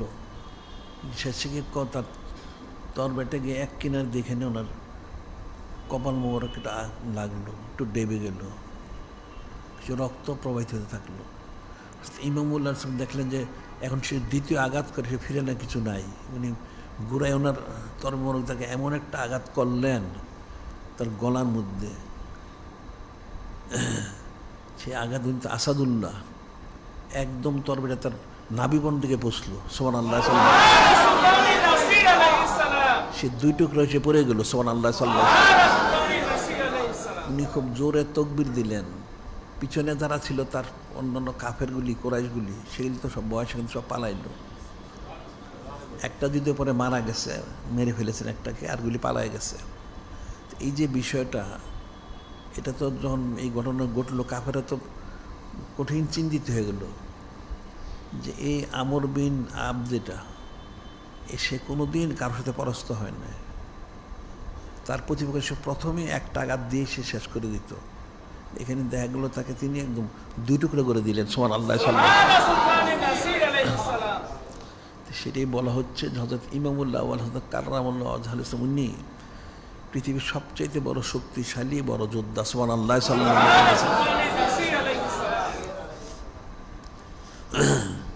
আর যেহেতু যিনি খালিক, যিনি মালিক, রহমাল্লাহ ওনাদের কাছে সেইভাবেই তৈরি করেছেন, যে কোন আল্লাহ বলছেন যে ইন্নামা ইউরিদুল্লাহু লিযুযহিরাল রিজসা আলাল বাইত ওয়া ইউতাহহিরাকুম তাতহীরা। যিনি খালিক, যিনি মালিক, রহমান, তিনি নিজের সম্মান করেন। ইন্নামা ইউরিদুল্লাহু, নিশ্চয় যিনি খালিক, যিনি তিনি চান, এটা সহজ অর্থ, লিযুযহিবা আনকুমুর রিজসা আলাল বাইত ওয়া ইউতাহহিরাকুম তাতহীরা, যে আপনাদের থেকে সমস্ত অপবিত্র দূর করে পবিত্র করার মতো পবিত্র করতে চান। অর্থাৎ যিনি খালিক, যিনি মালিক, রহমাল্লাহ, তিনি হযরত আহলু বাইত ওনাদেরকে পবিত্র করার মতো পবিত্র করেই সৃষ্টি করেছেন। সুবহানাল্লাহ।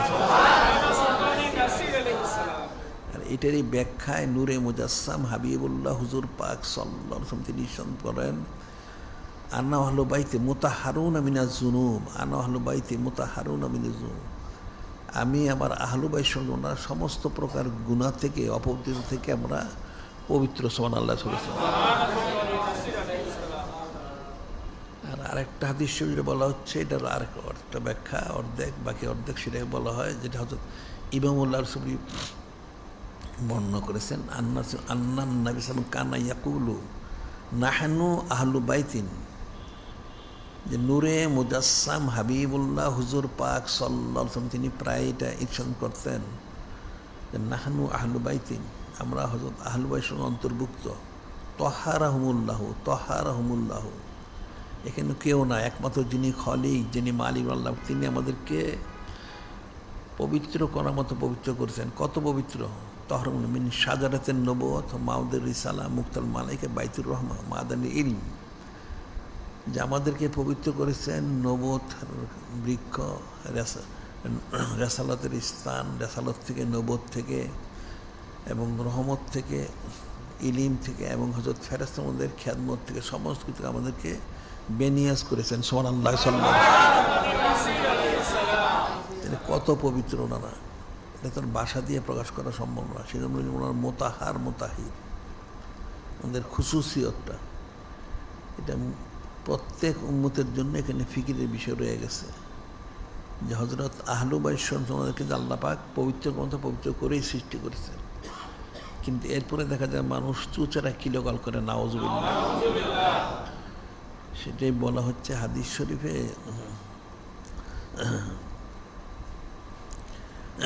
قال رسول الله لا يحب হযরত আলী আসলাম মুনাফিকুন আল্লাহ ইয়াবগুদুহু মুমিনুন, অর্থাৎ হযরত ইমামুল আউলিয়াকে একমাত্র ইমানদাররাই মহব্বত করে, যারা মুনাফিক তারা কোনোদিন মহব্বত করতে পারবে না। নাউজুবিল্লাহ।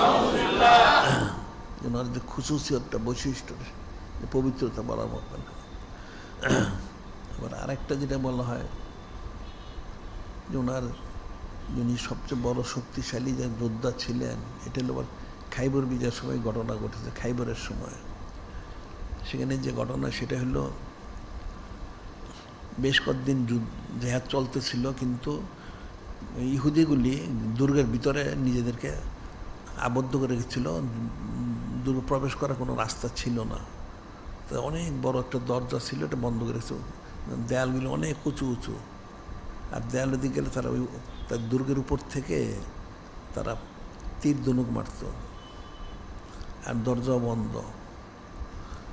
একদিন সকালে নূরে মুজাসসাম হাবিবুল্লাহ হুজুর পাক সাল্লাল্লাহু আলাইহি সাল্লাম নিশ্চয় করলেন, আজকে এমন একজন ব্যক্তিকে আমি দায়িত্ব দিব, তিনি অবশ্যই কামিয়াবি করবেন। সুবহানাল্লাহ। এখন কে হবেন সেটা অনেকে চিন্তিত হলেন। পরে বললেন হযরত ইমামুল আউয়াল আলাইহিস সালাম ওনাকে, যে উনি একটু তখন মারিদি সানমরে ছিলেন, ওনার চক্ষু মহলের মধ্যে। তখন ডেকে আনা হলো নূরে মুজাসসাম হাবিবুল্লাহ হুজুর পাক সাল্লাল্লাহু আলাইহি ওয়াসাল্লাম। ওনাকে ফুমরক দিয়ে সুস্থ করে দিলেন, দিয়ে বললেন যে আপনি যান। ঠিক ওইভাবে দোয়া করে দিলেন, পাগড়ি মরক দিয়ে দিলেন, সব দিয়ে দিলেন। তো উনি গেলেন, জেহাদ শুরু হইল। তো জেহাদ যখন শুরু হইল, এক পর্যায়ে ওনার ডালটা ভেঙে গেল। এখন ডাল নেই, তখন কী করবেন? ওই যে বড় দরজা ছিল দুর্গের, অনেক বড়, আর দুর্গের দরজাগুলি শান্ত লোহার, শুধু পাত না, অনেক মোটা লোহা থাকতো, কোনোটা 6 ইঞ্চি মোটা থাকতো, এরকম আরও কম বেশি। তো উনি কী করবেন? সেখানে গিয়ে উনি কলকে ওনার বাম হাত মোবারক দিয়ে দরজাটার যে হাতলটা ধরে একটা জোরে একটা টান দিলেন। টান দেওয়ার সাথে খুলে গেল। সুবহানাল্লাহ। এখন দুইটা কাজ হলো, একটা হলো উনি এটা ডাল ব্যবহার করে তাদেরকে একদম তছনছ করলেন, আর দরজা খুলে গেল তখন হয়তো সাহাবাই কিরাম রাদিয়াল্লাহু ওনারা দুর্গে প্রবেশ করে এদেরকে পরাস্ত করলেন। সুবহানাল্লাহ। এরকম জেহাদ শেষ হল, তিনি এটাকে আবার বা হাত দিয়ে নিক্ষেপ করলেন দূরে, দূরে গিয়ে সেটা পড়ল। জেহাদ শেষ হয়ে গেল, তখন অনেক বড় দরজা এটা বলার পরবর্তী সময় শক্তিশালী 80 জন লোক সেই ইয়েটা দরজা আলগাইতেই পারে না। এর 80 জন মিলে যে দরজাটা তুলবে জমিন থেকে, সে তুলতেই পারে না। অথচ সেটা উনি বা হাত মোবারক দিয়ে ধরে সেটা দিয়ে উনি ডাল হিসেবে ব্যবহার করে উনি জেহাদ করেছেন। সুবহানাল্লাহ। বলা যায় আসাদুল্লাহ গালিব, আসাদুর রাসূলিল্লাহ সাল্লাল্লাহু আলাইহি ওয়াসাল্লাম গালিব, সবচেয়ে শক্তিশালী। যে কত শক্তিশালী, আল্লাহ মনে কত কুওয়াত দিয়েছিলেন। সুবহানাল্লাহ। এই জন্য বলা হয় যে সৃষ্টির শুরু থেকে শেষ পর্যন্ত সমস্ত সৃষ্টির মধ্যে সবচেয়ে বড় শক্তিশালী যোদ্ধা। সুবহানাল্লাহ। এখন ওনার খুশুসি, ওনার বৈশিষ্ট্য, ওনার ফজিলত, ওনার একটা লকব বলা হয় যে জুলকারনাইন অর্থ হইল, কারণ অর্থ হইল শিং বলে, দুটো আঘাত আর কি। একটা তো আমর ইবনে আবদ, সে যে আঘাত করেছিল সে দাগটা ছিল শেষ পর্যন্ত। আর একটা হলো তিনি, ওনার একটা খুশিয়ত ছিল, উনি সকালে যখন ফজর নামাজ পড়াইতে যেতেন আর সলাৎ বলতে বলতে যেতেন। তো কাফেরগুলি, তো মুনাফেকগুলি, খারিজিগুলি ওনাকে শহীদ করার জন্য অনেক দিনই তারা অনেক ইয়েতে ছিল, ওত পেতে ছিল, তো কখনো পারে নাই। তো একদিন তারা এরকম ছিল আড়ালে, তুমি তো সকালে যাচ্ছিলেন, হঠাৎ একটা কাফের খারিজি ইবনে মালজুম সে আড়াল থেকে এসে ওনাকে আঘাত করেছিল। নাউজুবিল্লাহ। এই আঘাতটাই ছিল জুমার দিন সকালে। আঘাতটা বেশি হওয়ার কারণে সে অতর্কিত আঘাত, তারা তার সামনাসামনি এসে করবে সেরকম তাদের সাহস নেই, লুকাই ছিল গাছের আড়ালে। তখন তো ফজর ওয়াক্ত অন্ধকার ছিল, তিনি অন্ধকার থাকতে যেতেন, সেখানে সে আঘাত করেছিল। তো ওনাকে হুজুর শরীফে নেওয়া হলো। এর পরের দিন ইনি, এটা হলো 16 রমাদান শরীফ, ইয়মুল জুমা, 17 রমাদান শরীফ তিনি এই সাদি শানমরা প্রকাশ করেন সুবহানাল্লাহ সাল্লাল্লাহু আলাইহি ওয়াসাল্লাম। তো ওই কাফেরটা জাগাত করেছিল সেই জন্য এটা আরেক দিকে, সেই জন্য এটা একটা দাগ হয়ে যায়, সেই জন্য ওনাকে লকব ধরেছিল জুলকারনাইন, ওনার একটা লকব। তখন ওনার খুশুসিয়ত, বৈশিষ্ট্য, ফজিলত, এখন ইলিম, আমল, আখলাক ইত্যাদি যা কিছু আছে সেটা তার কোনো বলার অপেক্ষাই রাখে না, যেহেতু সরাসরি নূরে মুজাসসাম হাবিবুল্লাহ হুজুর পাক সাল্লাল্লাহু আলাইহি ওয়াসাল্লাম ওনাকে সার্বিকভাবে পরিপূর্ণভাবে উনি ওনার দেখাশোনার পুরো দায়িত্বে উনি ছিলেন সুবহানাল্লাহ সাল্লাল্লাহু আলাইহি ওয়াসাল্লাম। আর এখন নবী রসুল আলাইহিমুসসালাম ওনার তো ওহী মোবারকদের নিয়ন্ত্রিত ঠিকই আছে। হযরত সাহাবায়ে কিরাম রাদিয়াল্লাহু আহলু বাইত ওনারা, ওনাদের যদিও ওহী মোবারক নাজিল হয় না, তবে ওনারা ওইভাবে কুদরতিভাবে নিয়ন্ত্রিত সুবহানাল্লাহ সাল্লাল্লাহু আলাইহি ওয়াসাল্লাম। আর ওনাদের যে কোনো কাজগুলি যিনি খলিক, যিনি মালিক রহমাল্লাহ, তিনি ওনার হাবিব মাহবুব নূরে মুজাসসাম হাবিবুল্লাহ হুজুর পাক সাল্লাল্লাহু আলাইহি ওয়াসাল্লাম ওনার সম্মানার্থে ওনারা সেভাবে এগুলি আঞ্জাম দিয়ে দেন সুবহানাল্লাহ সাল্লাল্লাহু আলাইহি ওয়াসাল্লাম। এখন হাদিস শরীফ তো অনেক আছে, কালামুল্লাহ শুনে বলা হচ্ছে ইন্নামা ওলিয়ুকুমুল্লাহু ওয়া রাসূলু আল্লাযিনা আমানু, ইন্নামা ওলিয়ুকুমুল্লাহু ওয়া রাসূলু আল্লাযিনা আমানু, বলেছে নিশ্চয় তোমাদের ওলি হচ্ছেন, বন্ধু হচ্ছেন যিনি খলিক, যিনি মালিক রহমাল্লাহ, তিনি নূরে মুজাসসাম হাবিবুল্লাহ হুজুর পাক সাল্লাল্লাহু আলাইহি ওয়াসাল্লাম তিনি, এবং আমানু অর্থাৎ এখানে আমভাবে একটা ব্যাখ্যা হচ্ছে সমস্ত সাহাবায়ে কিরাম রাদিয়াল্লাহু তাআলা আনহু ওনারা। আবার আরেকটা বর্ণনা হচ্ছে এই আয়াত শরীফটা নাজিলই হয়েছেন হযরত ইমামুল আউয়াল ওনার জন্য সুবহানাল্লাহ। তিনি সকলেরই অলি অভিভাবক বা বন্ধু দুটাই। এটার ব্যাখ্যায় হাদিসে বলা হচ্ছে আম্মার ইবনে ইয়াসির রাদিয়াল্লাহু তাআলা আনহু ক্বালা ক্বালা রাসূলুল্লাহ সাল্লাল্লাহু আলাইহি সাল্লাম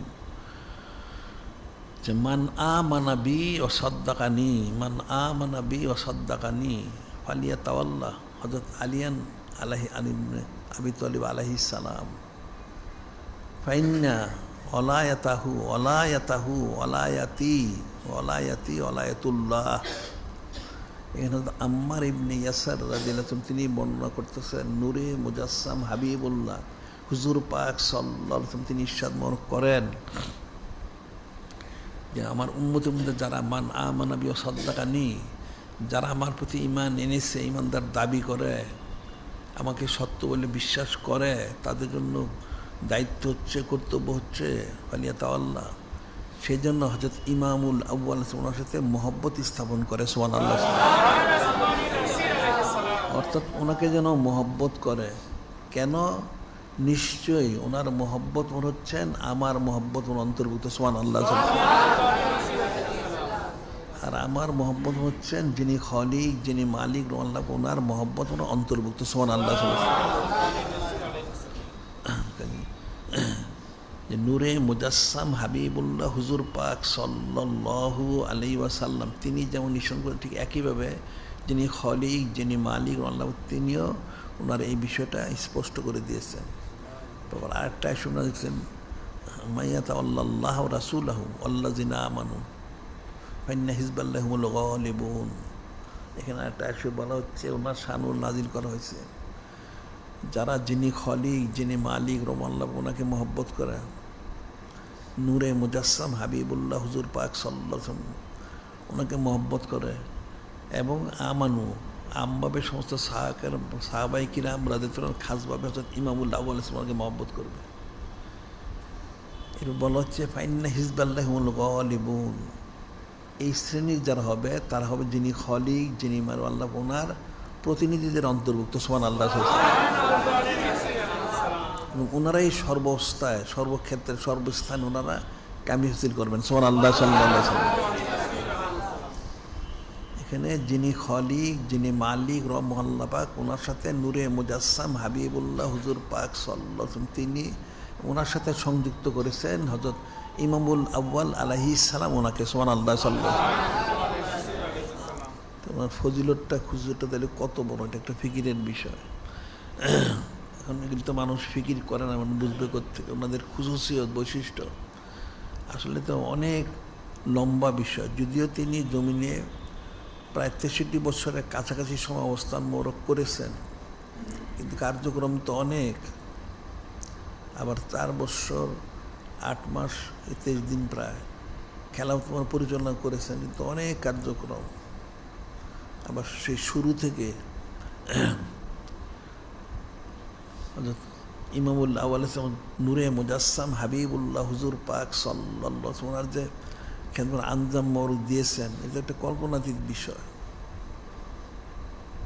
উনি সবসময় যে কোনো অবস্থাতেই খেদমত আঞ্জাম দিয়েছেন। যেমন হিজরত মোবারকের সময় এখন মানুষ হয়তো আফজালুন্নাস বাদাল আম্বিয়া সিদ্দিক করছে, ওনার বিষয়টা মানুষ উল্লেখ করে, হ্যাঁ ঠিক আছে উনি খেদমত করেছেন, ঠিকই আছে।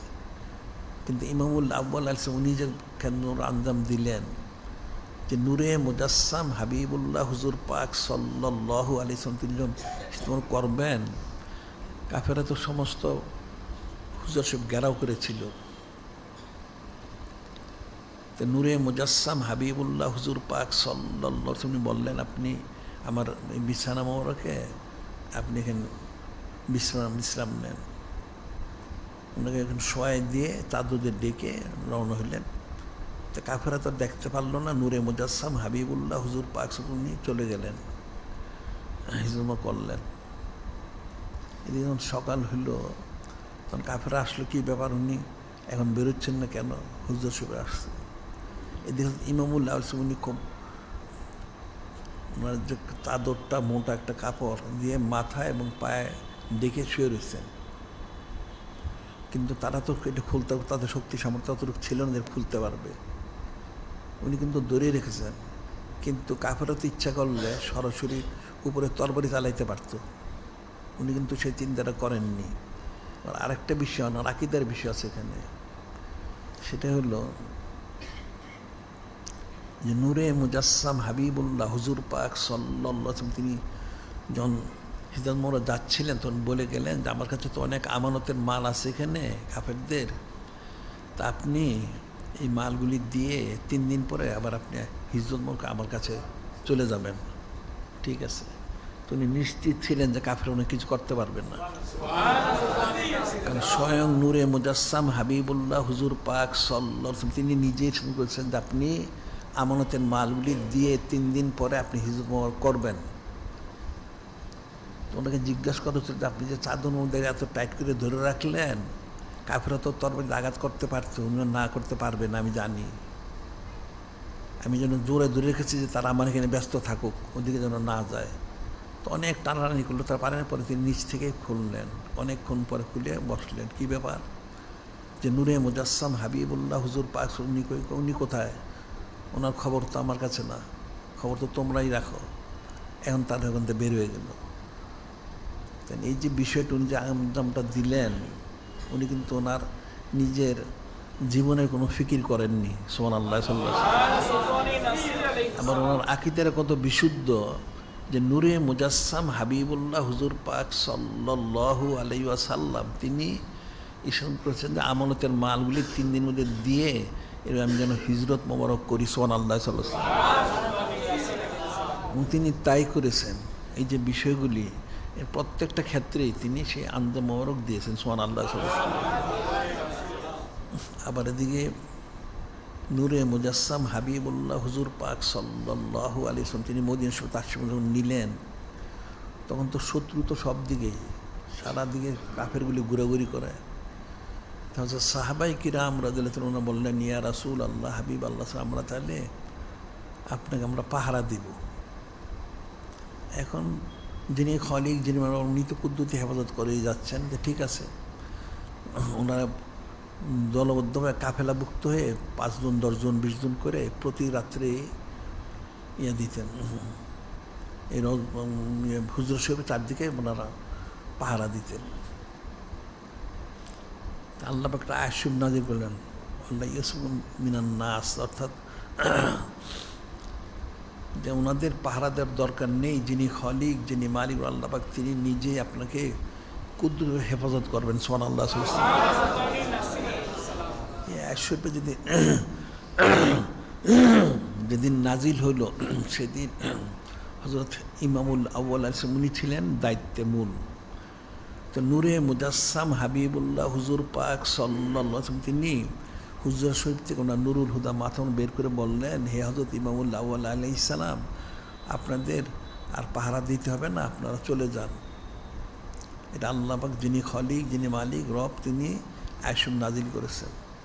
তখন হযরত ইমামুল আউয়াল বললেন, ইয়া রাসূল আল্লাহ, হাবিব আল্লাহ সাল্লাল্লাহু আলাইহি ওয়াসাল্লাম, যিনি খলিক, যিনি মালিক, রব আল্লাহ, তিনি তো সবসময় আপনাকে হেফাজত করেন। হয়তো এটা ঘোষণা দিয়েছেন, কিন্তু করবেনি, কিন্তু আমাদের তো দায়িত্ব আছে, আমাদেরও তো দায়িত্ব আছে। আল্লাহ পাক তো অবশ্যই আপনাকে কুদরত হেফাজত করবেন, তবে আমাদের দায়িত্ব, আমরা কিন্তু এরপরও আমাদের যতদিন হায়াত আছে আমরা আপনাকে এইভাবে পাহারা দিতে থাকবো। সুবহানাল্লাহ। এই যে বিষয়গুলি খ্যাতমরা আঞ্জাম এবং আকিদের বিষয়টা কঠিন বিষয়,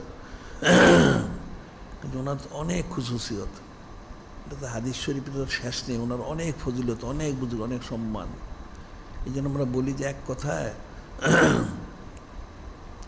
শুধু ওনারা যিনি খলিক, যিনি মালিক, রব মহল্লা, তিনি এবং নূরে মুজাসসাম হাবিবুল্লাহ হুজুর পাক সাল্লাল্লাহু আলাইহি ওয়াসাল্লাম, তিনি অর্থ ওনারা নন, এছাড়া সমস্ত কিছু। সুবহানাল্লাহ। ওনাদেরকে শুধু আল্লাহ পাক বলা যাবে না, এবং নূরে মুজাসসাম হাবিবুল্লাহ হুজুর পাক সাল্লাল্লাহু আলাইহি ওয়াসাল্লাম ওনাকে বলা যাবে না, এছাড়া সবই বলা যাবে। সুবহানাল্লাহ। ওনাদের খুশুসিয়ত, বৈশিষ্ট্য, ফজিলত এবং নগম্য বড় কোনোটার কোনো অভাব নেই, অসংখ্য অগণিত। মানুষ যা জানে তার চেয়ে বেশি হলো অজানা রয়ে গেছে। সুবহানাল্লাহ। উনি ইলিম কালামের তো মেসাল নেই। উনি বলেছেন যে আমি কোরআন শরীফ যে নাজিল হয়েছে, যত আয়াত শরীফগুলি কোথায়, কখন, কিভাবে নাজিল হয়েছে, ইসলাম সব আমার মুখস্থ ঠোঁটস্থ। সুবহানাল্লাহ। সব বিষয়গুলি 24টা ঘন্টায় নূরে মুজাসসাম হাবিবুল্লাহ হুজুর পাক সাল্লাল্লাহু আলাইহি ওনার খেদমতে অবস্থান করতেন। সুবহানাল্লাহ। এবং আঞ্জাম দিতেন। এবং উনি ওনার নিজবত আজিম শরীফের পূর্বে পরবর্তী সময়েও উনি যত কিছু আয় রোজগার করেছেন, ব্যবসা যা করে, সমস্ত আয় রোজগারের সমস্ত এই দিনার দিরহাম যা কিছু সমস্ত এনে সরাসরি নূরে মুজাসসাম হাবিবুল্লাহ হুজুর পাক সাল্লাল্লাহু আলাইহি ওনার খেদমতে পেশ করতেন। সুবহানাল্লাহ। এবং পরবর্তী সময়ও সেটা করেছেন, কিন্তু ওনারা সময় দিয়েছেন, মাল দিয়েছেন, শেষে জানটাও দিয়েছেন। সুবহানাল্লাহ। কিন্তু ওনাদের তো কোনো মেসাল নেই, বেমেসাল ওনারা। এখন মানুষ মূর্খ হওয়ার কারণে ওনাদের খুশিয়তটা তারা উপলব্ধি করতে পারে না। নাউজুবিল্লাহ। এই জন্য আমরা একটা বলে থাকি, একটা আকিদার একটা মাসালা, যেটা তোমার সবাই মুখস্থ রাখবে, সেটা হলো এখন যিনি খলিক, যিনি মালিক, রব আল্লাহ কিন্তু আসেনি। এরপরে নূরে মুজাসসাম হাবিবুল্লাহ হুজুর পাক সাল্লাল্লাহু আলাইহি ওয়াসাল্লাম তিনি। এরপরে নূরে মুজাসসাম হাবিবুল্লাহ হুজুর পাক সাল্লাল্লাহু আলাইহি ওনার মহাসম্মানী হযরত আব্বা, হযরত আম্মা আলাইহিমাস সালাম, হযরত উম্মাহাতুল মুমিনিন আলাইহিন্নাস সালাম, হযরত আহলু বাইত শরীফ আলাইহিমুস সালাম, হযরত আম্বিয়া আলাইহিমুস সালাম, হযরত সাহাবায়ে কিরাম রাদিয়াল্লাহু তাআলা আনহুম, এই পর্যন্ত যারা আছেন, ওনার সমস্ত ভুল ত্রুটি দোষ, যা যত রকম লজ্জেশ খাতা মানুষ যা বলে, সবটা থেকে পরিপূর্ণ মুক্ত। সুবহানাল্লাহ। ওনাদেরকে কোনরূপ দোষারোপ করা কারটা কুফরি। হযরত সাহাবায়ে কিরাম রাদিয়াল্লাহু থেকে শুরু উপরের দিকে যারা, যেমন কোরআন শরীফে আল্লাহ পাক তো বলেছেনই রাদিয়াল্লাহু রাদওয়ান, উনি সন্তুষ্ট হয়ে গেছেন। আবার এদিকে নূরে মুজাসসাম হাবিবুল্লাহ হুজুর পাক সাল্লাল্লাহু আলাইহি ওয়াসাল্লাম তিনি শুরু করেন, ইজা রাআইতুমুল্লাযিনা ইয়াসুব্বুনা আসহাবি ফাকুলু লানাতুল্লাহি আলা শাররিকুম। অনেক হাদিস শরীফ, একটা এখানে বলা হচ্ছে নূরে মুজাসসাম হাবিবুল্লাহ হুজুর পাক সাল্লাল্লাহু আলাইহি ওয়াসাল্লাম নিশ্চয় করেন, তোমরা যদি কেউকে দেখো, কোনো ব্যক্তিকে দেখো যে হযরত সাহাবায়ে কিরাম রাদিয়াল্লাহু তাআলা যেই হন, পুরুষ মহিলা, ছেলে মেয়ে, ছোট বড়, কোনো সাহাবী রাদিয়াল্লাহু কেউ যদি দোষারোপ করতে দেখাও তাহলে বলবে এই নিকৃষ্ট কাজের জন্য তোমার প্রতি আল্লাহ কোনো লানত, নাউজুবিল্লাহ। তার অর্থটা কি? অর্থ তো মানুষ বুঝে না। অর্থ হচ্ছে এটার যে হযরত সাহাবায়ে কিরাম রাদিয়াল্লাহু ওনারা সমস্ত এই ভুল ত্রুটি যা আছে এতে সম্পূর্ণ ঊর্ধ্বে, সুবহানাল্লাহ। উপরে যারা আছেন তারা আর ঊর্ধ্বে, কাজে ওনাদের কোনোরূপ দোষারোপ করা কাটটা কুফরি। কিন্তু এখন আজকালকার মানুষ কিন্তু সেটা অনেক রকম চুচারা কিলোকাল করে থাকে, নাউজুবিল্লাহ। নানান জেহাদ, যেমন জঙ্গে সিফিন, জঙ্গে জামাল, যেহেতু ইমামুল্লাহ আল-হুসাইন ওনার সাথে সম্পৃক্ত, এটা নিয়ে অনেকের দোষারোপ করে, নাউজুবিল্লাহ। এগুলো হচ্ছে ইতিহাসগুলি কাফেরদের রচিত। মানুষের এত আকল বুদ্ধি নষ্ট হয়ে গেছে, সেটা হচ্ছে যিনি খলিক, যিনি মালিক, রব, মহল্লা, তিনি নিজে ওনাদেরকে বলতেছেন যে ওনারা সমস্ত কিছু মুক্ত, আর মানুষের রচিত কিতাবে লেখা আছে ওনারা দোষ করছেন, নাউজুবিল্লাহ। এই গণ্য মূর্খ লোকগুলি ওই মানুষের রচিত কিতাবটা বিশ্বাস করে, কিন্তু আর সে কোরআন শরীফ সে বিশ্বাস করে না, নাউজুবিল্লাহ। এটা আশ্চর্যের বিষয়।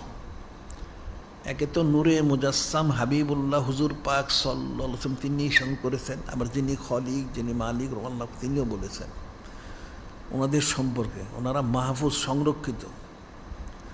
এখন মানুষের রচিত কিতাবে রয়ে গেছে যে অমুক যুদ্ধ, অমুক জাহাদে, এখানে সেখানে ওনারা এই করেছেন, নাউজুবিল্লাহ। তারা কোরআন শরীফ, সুন্নাহ শরীফ বিশ্বাস না করে ওই কতগুলি মূর্খ লোকের, কতগুলি ফাসিক ফুজ্জার, এদের রচিত কিতাবগুলিকে তারা বিশ্বাস করে ওনাকে দোষারোপ করে, নাউজুবিল্লাহ। ভীষণ কঠিন বিষয়। আর এই সমস্ত অধিকাংশ লেখাগুলি হচ্ছে কতগুলি নাস্তিক, কতগুলি ইহুদি নাসারা, আর কতগুলি কাফের দাদা প্রতারিত, এসব যেই লেখক। আর ওই সমস্ত লেখাগুলিকে অনুসরণ করে আমার পরবর্তী অনেকে লিখেছে তারা মুসলমান নামদারি, তারা বুঝতেই পারে নাই কাফেরদের এটা কঠিন একটা সূক্ষ্ম ষড়যন্ত্র। যেন একটা জিনিস বললে বোঝা যাবে, সেটা হলো সব বোঝা সবচেয়ে সহজ। সেটা হলো যেন হযরত উম্মুল আল-উলা কুবরা আলাইহিস সালাম, উনি কিন্তু আরবের সবচাইতে ধনী, সুবহানাল্লাহ। সমস্ত কুরাইশদের যত সম্পদ ছিল আমরা একাই ততটুকু বলুন, তার চেয়ে বেশি, সুবহানাল্লাহ। এরপরে কিন্তু কাফেররা বলে যে নূরে মুজাসসাম হাবিবুল্লাহ হুজুর পাশে উনি খাবারের অভাবে না খেয়ে থাকছেন, নাউজুবিল্লাহ। আর একটা লোক সম্পদশালী হইলে সে কি না খায় থাকে কোনো দিন? হ্যাঁ, তার ছেলেমেয়েরা কি না খায় থাকবে? উনি আরবের সবচেয়ে বড় সম্পদশালী নেই, ধনী, ওনারা না খেয়েছিলেন, নাউজুবিল্লাহ। এগুলো কাফেরদের বানানো নূরে মুজাসসাম হাবিবুল্লাহ হুজুর পাক সাল্লাল্লাহু আলাইহি সাল্লাম ওনাকে দোষারোপ করার জন্য, নাউজুবিল্লাহ। এরকম অনেক ঘটনা আছে, অনেক ঘটনা। কাজে মুসলমানদের আকল বুদ্ধি আরও প্রখর হওয়া উচিত যে কোরআন শরীফ, সুন্নাহ শরীফ, ওনার মধ্যে কী বলা হয়েছে সেটা অনুসরণ করতে হবে। কোন কাফের, কোন মুশরিক, ইহুদি, নাসারা, হিন্দু, বৌদ্ধ, নাস্তিক, সে কী বলেছে তার রচিত বই পুস্তকে, সেটা তো কখনোই গ্রহণযোগ্য না। কিন্তু মানুষ সেটাকে বিশ্বাস করে ওনাদেরকে তারা দোষারোপ করে, নাউজুবিল্লাহ। এই জঙ্গে জামাল, জঙ্গে সিফিনের মধ্যে নানান রকম চুচারা কিলোকাল, নাউজুবিল্লাহ। পুরাটাই কাট্টা মিথ্যা কথা, পুরাটাই মিথ্যা কথা। এখানে হ্যাঁ যুদ্ধ হয়েছে, মুনাফিকরা এক হইতে দেয় নাই, সেটা হয়তো সেই জন্য জুন্নুর আছে, ওনার বিষয়টা বিচার করা হবে, সেই জন্য তারা এক হইতে দেয় না। কিন্তু পরবর্তী সময় হযরত ইমাম সানি আলাইহিস সালাম উনি যখন আসলেন, খলিফা হইলেন, তখন উনি তো ঠিক আপোষ ফয়সালা করলেন, তখন তো ফয়সালা করলেন ঠিকই। কাজেগুলি কিন্তু কঠিন বিষয়। মানুষের আকল বুদ্ধি যথেষ্ট অভাব, আসলে আকল বুদ্ধি নাই এদের। যে কোরআন শরীফ, সুন্নাহ ওনার মধ্যে কী বলা হয়েছে সেটা আমাকে বিশ্বাস করতে হবে। মানুষ কী বললো সেটা আমার কখনোই আমার বিশ্বাসযোগ্য না, কারণ সে তো গণ্য মূর্খ, সে মিথ্যা কথা লিখতে পারে, তার ইলিম নাই, কালাম নাই, সে জানলো কোত্থেকে? এখন সে কবে কোন ঘটনা ঘটেছে এখন সেটা লেখে। এখন আমাদের দেশে যে বর্তমান যে ইতিহাস হচ্ছে এটি তো অনেকে বিকৃত করে ফেলছে, নাউজুবিল্লাহ। এটা অনেকেই জানে না, এলোমেলো বক্তব্য পেশ করে। তা কাফেরদের কাজই হচ্ছে মুসলমানদের বিরুদ্ধে এলোমেলো বক্তব্য পেশ করে, নাউজুবিল্লাহ। এটা আর একটা বিষয় হচ্ছে, দেখব যত মুসলমান শাসক অতীত হয়েছেন, সুলতান হন, বাদশাহ হন, যেই হন, কিন্তু প্রত্যেকে কিন্তু সচ্চরিত্র বাণী ছিলেন। হয়তো ব্যতিক্রম কেউ থাকতে পারে, সেটা আলাদা, কিন্তু তারা আমভাবে সমস্ত যার মুসলমান যারা রাজা বাদশাহ ছিলেন, সুলতান, এদেরকে নানাভাবে তারা দোষারোপ করে, নাউজুবিল্লাহ। এই সমস্ত ইতিহাসগুলি কাট্টা মিথ্যা কথা, কঠিন মিথ্যা কথা। কাফেরদের কাজই হচ্ছে মুসলমানদেরকে দোষারোপ করে তাদের নিজেরে, ওই কাফের একটা সন্ত্রাসী, একটা কাফের, একটা ফুটপাতের লোক যেটা 2 পয়সার দাম নাই, সেটা নিজের অনেক বড় করে, নাউজুবিল্লাহ। এটা কিন্তু একটা কঠিন বিষয়। এটার একটা উদাহরণ দিলে, আমাদের যে চিরস্থায়ী বন্দোবস্তের বই আমরা বের করতে মধ্যে একটা আছে, সেটা হলো, এটা তো সবাই চেনে, এই যে ঠকটাকে, রবীন্দ্র ঠক, এটা একটা আর্দালি, এটা বানাইছে ব্রাহ্মণ, আসলে এটা ছিল নমশূদ্র। সে ছিল ওই কুলিদের সর্দার, সেই হিসেবে ঠাকুর। তো তার দাদার নাম ছিল দ্বারকানাথ। ওই দ্বারকানাথটা আমাদের বই দেওয়া হয়েছে। সে ছিল খ্রিস্টানদের চাকর, দ্বারকানাথ ছিল খ্রিস্টানদের চাকর, আর খ্রিস্টানরা ছিল মুসলমানের চাকর, চাকরের চাকর। তো ওই চাকরটা খ্রিস্টানদেরকে কবজা করার জন্য সে 39টা বিনতুল হাও, বুঝো, পতিতালয় করেছিল, নাউজুবিল্লাহ। ওটা তাদেরকে কবজা করত। ওই খ্রিস্টানগুলি যাওয়ার সময় তাকে একটা ইয়া দিয়ে গেল, লকব দিল, কি জানো? প্রিন্স দ্বারকানাথ, নাউজুবিল্লাহ। ওটা খ্রিস্টানের চাকর, আর খ্রিস্টান ছিল মুসলমানের চাকর, তো চাকরের চাকর, ওটারে তারা দিল, তুলে দিয়ে গেল সে প্রিন্স দ্বারকানাথ, নাউজুবিল্লাহ। এরকমই সব কাফেরগুলি। যে মুসলমানদের যে খুশুসুত বৈশিষ্ট্য, ফজিলত, মুসলমানরা নিজেরাই জানে না, নাউজুবিল্লাহ। এগুলো মুসলমানদের জানা উচিত এবং ফিকির করা উচিত, এবং প্রত্যেক অবস্থায় কোরআন শরীফ, সুন্নাহ শরীফ, ওনার মধ্যে কী আছে সেটা প্রাধান্য দিতে হবে। মানুষের রচিত কোনটা প্রাধান্য দেওয়া যাবে না, এটা মনে রাখতে। কাজী হযরত ইমামুল্লাহ বলেছে, ওনার সানাচিবত তো শেষ নাই, আমরা শুরু করব। আমি বলছি আমরা সবটা আমরা শুরু করেছি, আসলে শেষ তো কোনোদিন করা সম্ভব হবে না। ওনাদের খুশুসুত বৈশিষ্ট্য মেসাল, ওনারা নিজেরাই ওনাদের মেসাল, সুবহানাল্লাহ। যিনি খলিক, যিনি মানে আল্লাহ হাকিম, আমাদেরকে ওনাদের হাকিকি এই সানাসিবন করে, ওনাদের মহব্বত করে, নিজবত করে হাসিল করে হাকির তাকমিলে পৌঁছার যেন তৌফিক দান করেন।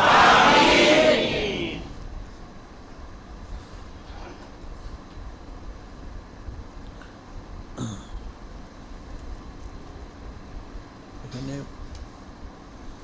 মহিলাদের তালিমের কথা বলেছিল, প্রতি সপ্তাহে আমরা বলি, এখন তোমাদের মহিলাদের তালিমে আনা এবং পারিবারিক তালিমের ব্যবস্থা করা, এটা তো আমরা সবসময় বলি। এখন তোমরা যদি না করো তাহলে তোমাদের ব্যাপার সেটা। আর আমাদের এখানে অনন্তকাল বাদ মাগরিব সৈয়দ সুদুল্লাহ ইসলাম জারি করা হয়েছে, প্রতিদিন হচ্ছে। আর তোমাদের আসতে হবে, নিজেদেরকে আসতে হবে, নিজেদের যারা সন্তান আছে তোমাদের অধীনস্থ, ছেলে হোক নাতি হোক, আনবে। আবার মেয়ে থাকলে মেয়েকে বিয়ে দিলে তার যা হাল, স্বামী তাকে নিয়ে আসবে। এটা তোমাদের জন্য দায়িত্ব, কর্তব্য। তোমার যে সিলসিলাটা সেটা তুমি ঠিক রাখা উচিত। তুমি মারা গেলে তোমরা কে দোয়া করবে? কেউ দোয়া করবে না।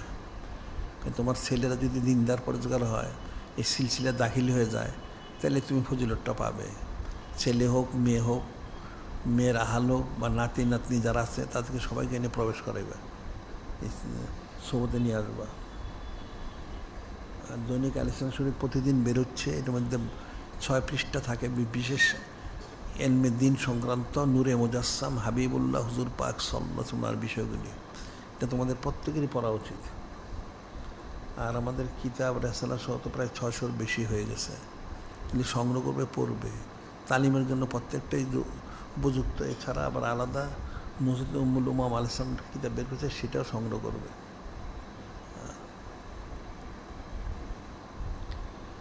মাসিক আল বায়না শরীফের 304তম সংখ্যা বেরিয়েছে, 304টা বেরিয়েছে, এটা সংগ্রহ করবে। আর সূরা ফাতিহা শরীফ, সূরা বাকারা শরীফের তরজমা প্রকাশ করা হয়েছে। এটা সারা পৃথিবীতে বাংলায় বিশুদ্ধ কোরআন শরীফের তরজমা কিন্তু নাই। এখন এটা প্রথম, আমাদের আগে 30 পারাটা বের হয়েছে, এটা আবার বের হবে 30 পারা। এটা হলো সূরা বাকারা শরীফ, সূরা ফাতিহা শরীফ, সূরা বাকারা শরীফ, প্রায় 2.5 পারার কাছাকাছি। বাকিগুলি ইনশাল্লাহ আস্তে আস্তে আমরা বের করার চেষ্টা করব, কিন্তু তোমরা সংগ্রহ করবে। এটা বিশুদ্ধ অনুবাদ। আর বা জুমা জুলুস হবে, প্রতিবার জুলুস হবে অন্য অন্য দিনের মতোই। আর আগামীকাল থেকে ইমাম, খতিব বা যারা দায়িত্বশীল তালিমের জন্য তাদের তালিমে মজলিস কালকের থেকে শুরু হবে, সাবজেক্ট থেকে 3 দিন এখানে। আর আগামী লাইলাতুল আজম শরীফ বাদ মাগরিব সাপ্তাহিক মজলিসও হবে। আর পবিত্র সঈদুল আদাত শরীফ অর্থাৎ 12 শরীফ আগামী ইয়ামুল জুমার দিন হবে। 12 হচ্ছে আগামী ইয়ামুল জুমার দিন। তো কোটি কোটি ঘন্টা মিলাদ শরীফটা সকাল 11টার সময় হবে। আর সিরাতুল মুস্তাকিম আমরা একটা যোগাযোগ মাধ্যম তৈরি করেছি, এটাতে আমরা সংযুক্ত হবে, কাফের একটা সংযুক্ত হইব না, ওটা কুফরিতে পরিপূর্ণ। আর কোটি কোটি মসজিদ, মাদ্রাসা, বাইতুল মাল ইত্যাদি এর জন্য বাইতুল মাল শরীফ করা হয়েছে। আর ইমাম রক্ষার্থ তহবিল অনেক আমাদের অনেক কার্যক্রম, তোমরা যারা সংশ্লিষ্ট তারা জানবে না, সংশ্লিষ্ট জানবে, প্রত্যেকে শরীক হওয়ার চেষ্টা করবে। যারা শরীক হবে তাদের ফায়দা পাবে, না হলে না ফায়দা পাবে না, এটা বলার তো কিছু নাই। আর আন্তর্জাতিক শূন্যতম প্রচার কেন্দ্র এখানে করা হয়েছে। তোমরা সবসময় বলি আন্তর্জাতিক পবিত্র শূন্য প্রচার কেন্দ্র, এটা এখান থেকে তোমরা সমস্ত শূন্য জেনে সেখান থেকে আমল করবে। চক্ষু কিন্তু অনন্তকাল খোলা থাকবে না, একসময় বন্ধ হয়ে যাবে। তো বন্ধ হওয়ার আগেই সব কাজগুলি করে নাও। আমরা প্রতি জুমায় বলি, প্রতি রাত্রে আমরা বলি, একদিনও বাদ দিই না। কারণ তোমরা যদি গ্রহণ করো তো ভালো, না করলে তোমাদেরটা তোমাদের, আমাদের তো দায়িত্ব শেষ। যে নূরে মুজাসসাম হাবিবুল্লাহ হুজুর পাক সাল্লাল্লাহু আলাইহি ওয়াসাল্লাম তিনি নির্দেশ করেছেন, ফাল্লু মাল্লিকু শাহিদুল গায়বা, তোমরা যারা উপস্থিত আপনারা যারা অনুপস্থিত তাদের কাছে পৌঁছায় দিবেন। যারা উপস্থিত যারা অনুপস্থিত পৌঁছায় দিতে হবে, তা আমরা তোমাদের পৌঁছায় দিচ্ছি। তোমাদের দায়িত্ব হলে শুনে তোমরা আবার পৌঁছাবে। যদি করো তো ভালো, না করলে তোমরা জব্দি করো, আমাদের দায়িত্ব শেষ। তোমরা হাসরের মধ্যে বলতে পারবে না যে আমাদেরকে বলা হয় না, আমরা সব বলা হয়ে গেছে, কোনোটা বাদ দেওয়া হয় না। যদি তোমরা আমল না করো তো সেটা তোমাদের উপরে, তোমাদেরটা অম্মা আলাইন ইল্লাল বালাক, কোনো পৌঁছায় দেওয়ার দায়িত্ব পৌঁছে দেওয়া হচ্ছে। এখন প্রত্যেকে যা বলা হয় জিকির আজকার করা, বা দিশা বাথর দুরূদ শরীফ, পাসান ফাঁস এবং জিকির করা, আমলগুলি সুন্নত মোবারক অনুযায়ী করা, ইলিমগুলি আমাদের কিতাবগুলি পাঠ করা, আর প্রতিদিন সৌদ ইখতিয়ার করা। যদি সম্ভব হয় ভালো, না হলে তুমি দূরে থাকলেও সিরাতুল মুস্তাকিমের সংযোগ নিয়ে শুনবে। আর প্রতিদিন কোরআন শরীফ তেলাওয়াত করবে। অর্থাৎ একটা মুসলমানের জন্য যে বিষয়গুলি প্রয়োজন এটা প্রতিদিনই করা উচিত তুমি মুসলমান হিসাবে। আর কাফেররা কাফেরটা করে, কিন্তু মুসলমানদের করে না। এখন কাফেরের দ্বারা প্রতারিত হচ্ছে, নাউজুবিল্লাহ। কাফেররা গিয়ে দেখবা এদের গান বাজনা প্রতিদিন করে, নাউজুবিল্লাহ। তো মুসলমান তো কোনো প্রতিদিন এই ন্যাক কাজগুলি করে না, করা তো উচিত ছিল, এটা মনে রাখতে হবে। কাজে যদি কেউ হাকিকি মহব্বত, মারিফত, নিজবত, কুরবত, রাজামন্দির সাথে হাসিল করতে চায়, তাকে এগুলি কাজ করতে হবে। আর কেউ যদি না চায় তাহলে তার তো হুকুম আলাদা। তবে মুসলমান মাত্রই সে নাজাত চায়, তাহলে নাজাতের কাজগুলি করতে হবে, এটা মনে রাখবা। তা আমাদের বলাটা আমরা বলে দিলাম, এখন তোমাদের দায়িত্বগুলি গ্রহণ করা এবং আমল করা। অমা আলাইনি লাল বালাক, পৌঁছায় দেওয়া ছাড়া দায়িত্ব না, এটাই দায়িত্ব। কাজে যিনি খালিক, যিনি মালিক আল্লাহ হাকিম, আমাদেরকে এই সমস্ত বিষয়গুলি পালন করে এবং হযরত আহলু বাইত শরীফ আমাদেরকে মহব্বত করে, ওনাদের খ্যাতর আঞ্জাম দিয়ে, ওনাদের সানাসেবন করে যেন হাকিভাবে মহব্বত, মারিফত, নিজবত, কুরবত, রাজামন সঞ্চয় এবং তাকমিলে পৌঁছার জন্য তৌফিক দান করে। এখন যারা কবলাল জুমা 4 রাকাত নামাজ আদায় করছে, তারা 4 রাকাত কবলা নামাজ আদায় করে নিন। ওয়া আখিরু দাওয়ানা আলহামদুলিল্লাহি রাব্বিল আলামিন।